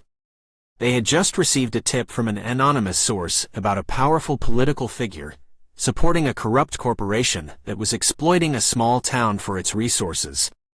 Emma was adamant about exposing this person and bringing them to justice, but Jason and Lucy were hesitant. They knew how dangerous taking on a political figure could be, and they didn't want to put themselves or others in harm's way. After hours of back and forth, they finally came to a compromise. They decided to gather more evidence and information before taking any action. Emma offered to go undercover and see what she could find out on the ground. The next few weeks were tense and nerve-wracking. Emma would call in with updates occasionally, but they never knew if they could trust her. They continued to gather evidence, and eventually, they had enough to take to the press. Jason and Lucy held a press conference where they presented their evidence and called for justice. The political figure was exposed, and there was a public outcry. The corporation was forced to shut down, and the town was given compensation for the damages they had suffered. It was a huge victory, but it came at a cost. Emma had been discovered, and had to flee the town for her safety. Jason and Lucy knew they couldn't keep putting themselves and others in danger, so they decided to take a step back from their activism. They didn't know what the future held, but they knew they couldn't stop fighting for what was right. Chapter 93. Years have passed since Jason and Lucy stepped back from activism, but the injustices of the world continue. They both pursued different careers but remained in touch, occasionally discussing the state of the world over coffee. One evening, Jason received a call from an unknown number. "Hello," he answered. "Jason, it's Emma," the voice on the other end said. Jason's heart skipped a beat. "Emma? How are you?" "I'm fine, but I need your help. Remember the corporation we exposed in that small town?" "Yes, I remember." "What about it?" "They're back. They've changed their name and are operating under the radar, but they're still exploiting the workers and polluting the environment." Jason's blood boiled. "Where are they operating now?" "In a town a few hundred miles from here. I need your help to gather evidence and expose them again." Jason didn't hesitate. "I'm in. What do we need to do?" Emma explained the plan, and they agreed to meet in person to discuss the details. As Jason hung up the phone, he couldn't help but feel a sense of excitement. The fire in his belly for justice and righteousness had never extinguished, and he was ready to fight again. He called Lucy and told her the news, and she was equally eager to join the cause. They met Emma in a cafe in a nearby city, and she filled them in on everything she knew. They formulated a plan to gather evidence, organize protests, and launch a social media campaign. As they left the cafe, Jason felt a sense of purpose and determination. "We're back," he said to Lucy and Emma. "Let's do this." Chapter 94. Emma began by detailing her experiences with the corporation, explaining how they treated their employees like disposable objects, with no regard for their safety or well-being. Jason and Lucy listened intently, taking notes and asking clarifying questions. Emma also shared documents and photographs that she had gathered, providing concrete evidence of the corporation's wrongdoing. Together, the three of them developed a plan to expose the corporation's misdeeds and hold them accountable for their actions. They decided to start by reaching out to local activists and community groups, in the hopes of gathering support for their cause. They also planned to gather further evidence, using undercover investigations and interviews with current and former employees. Over the next few weeks, they worked tirelessly to put their plan into action. They met with activists, organized strategy sessions, and began gathering evidence. It was difficult work, but they remained committed to their goal of taking down the corrupt corporation. As they went deeper into their investigation, they began to uncover even more disturbing information. They found evidence of bribery, intimidation, and other illegal tactics being used by the corporation to silence their critics and maintain their power. Despite the risks, they continued to push forward, determined to expose the truth and bring justice to those who had been wronged. They knew it wouldn't be easy, but they also knew that their cause was just, and that they had the strength and perseverance to see it through to the end.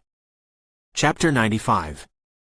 As they continued their investigations, Jason and Lucy were horrified by the extent of the corporation's mistreatment of its workers. They discovered that the employees were working long hours in unsafe conditions, with no breaks and minimal pay. The corporation had also been dumping toxic waste into nearby rivers and lakes, causing harm to the environment and local wildlife. Determined to bring the corporation to justice, Jason and Lucy enlisted the help of Grace and a team of lawyers. Together, they worked tirelessly to compile evidence and prepare for a major lawsuit against the corporation. Their efforts paid off when the lawsuit was successful, resulting in the corporation being shut down and all workers being compensated for their mistreatment. Jason and Lucy felt a sense of relief, knowing that they had made a difference in the lives of so many people. But their work was not done yet. They knew that there were many more corporations out there who were exploiting their workers and polluting the environment. They were determined to continue the fight for justice, no matter what obstacles they faced. As they celebrated their victory, Jason and Lucy felt a renewed sense of purpose. They knew that there was still so much work to be done, but they were ready to take on the challenge. Together, they were a powerful force for good, determined to make the world a better place for everyone. Chapter 96. As Jason and Lucy continued their fight for justice, they received a call from Grace, informing them about a new corporation exploiting children in developing countries for cheap labor. They were disgusted by the mere thought of it. Lucy immediately initiated a social media campaign to raise awareness about child labor and gain support for their upcoming fight against the corporation. Jason, on the other hand, was tasked with gathering evidence to expose the notorious corporation. He began to investigate the corporation's supply chain, and what he found was appalling. The corporation was involved in the exploitation of children, and the working conditions were nothing short of inhumane. Jason went undercover as an employee at the factory, and what he saw was heart-wrenching. Children as young as 7 were working long hours in dangerous conditions, with little or no pay. They were denied basic human rights, such as education, healthcare, and even food. Jason couldn't stand idly by and watch them suffer. He started a secret organization comprising former Anti SIMP Corporation members and other activists who were devoted to fighting for social justice and human rights. They teamed up with Grace, Lucy, and other lawyers to build a case against the corporation. After months of research and investigation, they finally had enough evidence to take the corporation down. They filed a lawsuit against the corporation, and with the help of public support, they were able to win the case and bring justice to the victims of the corporation's treachery. Although they had won the case, Jason and his team knew that their work wasn't finished. There were still many other corporations out there that needed to be exposed, challenged, and held accountable for their actions. They continued to work tirelessly, spreading awareness about social justice issues and fighting for the voiceless. Jason knew that the fight for justice was a lifelong journey, but he was determined to make a difference, no matter how big or small.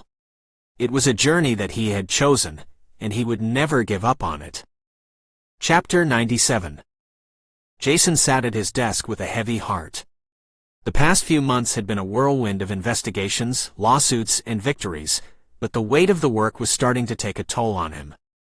He rubbed his tired eyes and took a sip of his cold coffee. Lucy noticed his exhaustion and walked over to him, placing a comforting hand on his shoulder. "Are you okay?" she asked softly. Jason nodded, but Lucy knew he wasn't. She sat down next to him, and they talked about the toll the work was taking on them. They cared about the causes they fought for deeply, but they needed to find a way to keep going without burning out. Just then, Emma burst into the office with a new lead. "Guys, I have some information on a corporation that's been lobbying against environmental regulations. They've been dumping chemicals into local waterways and causing serious harm to the ecosystem," she said, excitement evident in her voice. Jason and Lucy looked at each other and knew they couldn't let this go unchecked. They thanked Emma for the lead and got to work, determined to once again bring justice to those who had been wronged. Over the next few weeks, they worked tirelessly to gather evidence against the corporation. They spoke with local activists, interviewed affected community members, and went undercover to get more information. The more they uncovered, the more outraged they became. Finally, the day of the lawsuit arrived. Jason and Lucy had prepared a powerful case with concrete evidence of the corporation's wrongdoing. They stood in front of the judge, Grace and lawyers by their side, and gave a passionate testimony, revealing the corporation's greed and disregard for the environment and human life. The judge ruled in their favor, ordering the corporation to pay hefty fines and to clean up the affected waterways. Jason and Lucy felt a sense of relief and accomplishment wash over them. They had fought for what was right, and they had won. But even as they celebrated their victory, they knew there were still countless other corporations out there committing similar crimes. They would never stop fighting for social justice, no matter how hard it got. As they walked out of the courtroom, Jason turned to Lucy and said, "We may be tired, but we can never give up. We've got work to do." Lucy smiled, knowing that they were in this together. They were the resistance, and they were unstoppable. Chapter 98. Months had passed since their last victory, and Jason and Lucy were still recovering from their burnout. But as they were getting ready to take a break, they received news that shook them to their core. The Anti SIMP Corporation that Jason had once been a part of had resurfaced and was gaining momentum. Their message of hate and bigotry had found a new audience, and they were spreading it with the help of social media and other modern tools. Jason and Lucy knew that they couldn't let this go unchecked. They quickly gathered their team and began working on a plan to stop the Anti SIMP Corporation once and for all. As they did their research, they found that the Anti SIMP Corporation had grown in strength and numbers, and they were not afraid to use violence to achieve their goals. They had even attacked some of the local social justice advocates, leaving them injured and traumatized. Jason and Lucy knew that this was no longer just a legal battle. They needed to act fast to stop the Anti SIMP Corporation from causing more harm. They organized a peaceful rally to counter the Anti SIMP Corporation's hate-filled message, but things quickly spiraled out of control. The members of the Anti SIMP Corporation showed up armed and ready for a fight. The peaceful rally turned into a full-blown riot, with people getting injured and arrested. Jason and his team barely escaped with their lives. As they regrouped and assessed the damage, Jason and Lucy knew that they were in for a long and difficult battle. They had to find a way to stop the Anti SIMP Corporation before they caused more harm, but they also had to keep themselves and their team safe. The story had taken a dark turn, and Jason and Lucy knew that they were up against some of the most dangerous and hateful people in the world. But they were determined to keep fighting for social justice, no matter what the cost. Chapter 99. Jason and Lucy sat in the community center, exhausted and defeated. The rally they had organized had turned violent, and the Anti SIMP Corporation had spread their hatred and bigotry further than they had before. It seemed like all their efforts to promote love and acceptance had been in vain. Karen entered the room, a look of determination on her face. "We can't give up now," she said firmly. "We've come too far to let them win." Jason and Lucy looked at each other, then back at Karen. "But what can we do?" Lucy asks. "We're just a small group of people compared to them." Karen lowered herself onto a chair and leaned forward. "We need to get more people on our side. We need to spread our message of love and acceptance far and wide, so that everyone can see how wrong the Anti SIMP Corporation is." Jason nodded. "But how do we do that?" "We need to get creative," Karen said, a twinkle in her eye. "We need to find new ways to get our message out there." And so the three of them huddled together, brainstorming ideas and coming up with a plan. They decided to create a series of short videos, each showcasing a different person or group of people, telling their stories of love and acceptance. They posted the videos online, and soon they went viral. People all over the world were sharing the videos, and slowly but surely the message was getting through. The Anti SIMP Corporation was losing support, and their influence was waning. Soon the group was back on their feet, organizing rallies and workshops with renewed energy and enthusiasm. They were making a difference, and it felt good. But they knew that the fight was far from over. There were still corporations to hold accountable, and there were still people out there who believed in hate and bigotry. But with each small victory, they grew stronger. And with each new ally they gained, they felt more confident in their ability to bring about real change. The Anti SIMP Corporation may have resurfaced, but they were no match for the power of love and acceptance. Chapter 100. Jason and Lucy, along with their fellow activists in the resistance, continued their fight against the Anti SIMP Corporation. They knew they were up against a dangerous and powerful foe, but they refused to back down. However, things took a turn for the worse when one of their own was attacked by a member of the Anti SIMP Corporation. The attack sent shockwaves through the resistance, and everyone was on edge. They knew that they were in serious danger, but they refused to let fear stop them from fighting for what was right. Karen was the one who suggested they take a more aggressive approach, and Jason reluctantly agreed. They began to plan a direct action against the Anti SIMP Corporation, something that would show the world just how dangerous this group really was. But as they were making their plans, they were betrayed by someone they thought was a friend. The Anti SIMP Corporation had managed to infiltrate the resistance, and they knew all about their plans. The night of the direct action arrived, and the resistance was ready. They stormed the headquarters of the Anti SIMP Corporation, ready to take them down once and for all. But they were met with a fierce resistance, and a battle broke out. The fighting was brutal, and both sides suffered heavy casualties. In the end, the resistance emerged victorious, but at a great cost. Jason had been badly injured in the fighting, and Lucy was killed. The group was shattered by her loss, and many of them began to question whether their fight was worth it. Jason knew that they couldn't give up, though. They had come too far to back down now. He rallied the remaining members of the resistance, and they continued their fight, even more determined than before. They knew that they would never be able to completely eradicate hate and ignorance from the world, but that didn't stop them from trying. They continued to organize rallies and protests, and they worked to spread their message of love and acceptance to as many people as they could. In the end, the resistance became a beacon of hope, inspiring others to stand up against hate and injustice. And while Jason knew that their fight would never be over, he was proud of what they had accomplished, and he knew that Lucy would have been proud of them too. You have been listening to the Anti SIMP Corporation. Written by #Blink and Thomas Sheriff. Read for you by Mike. Published by #Blink and Rebellious Rebels, LLC. Artwork by #Blink, LLC.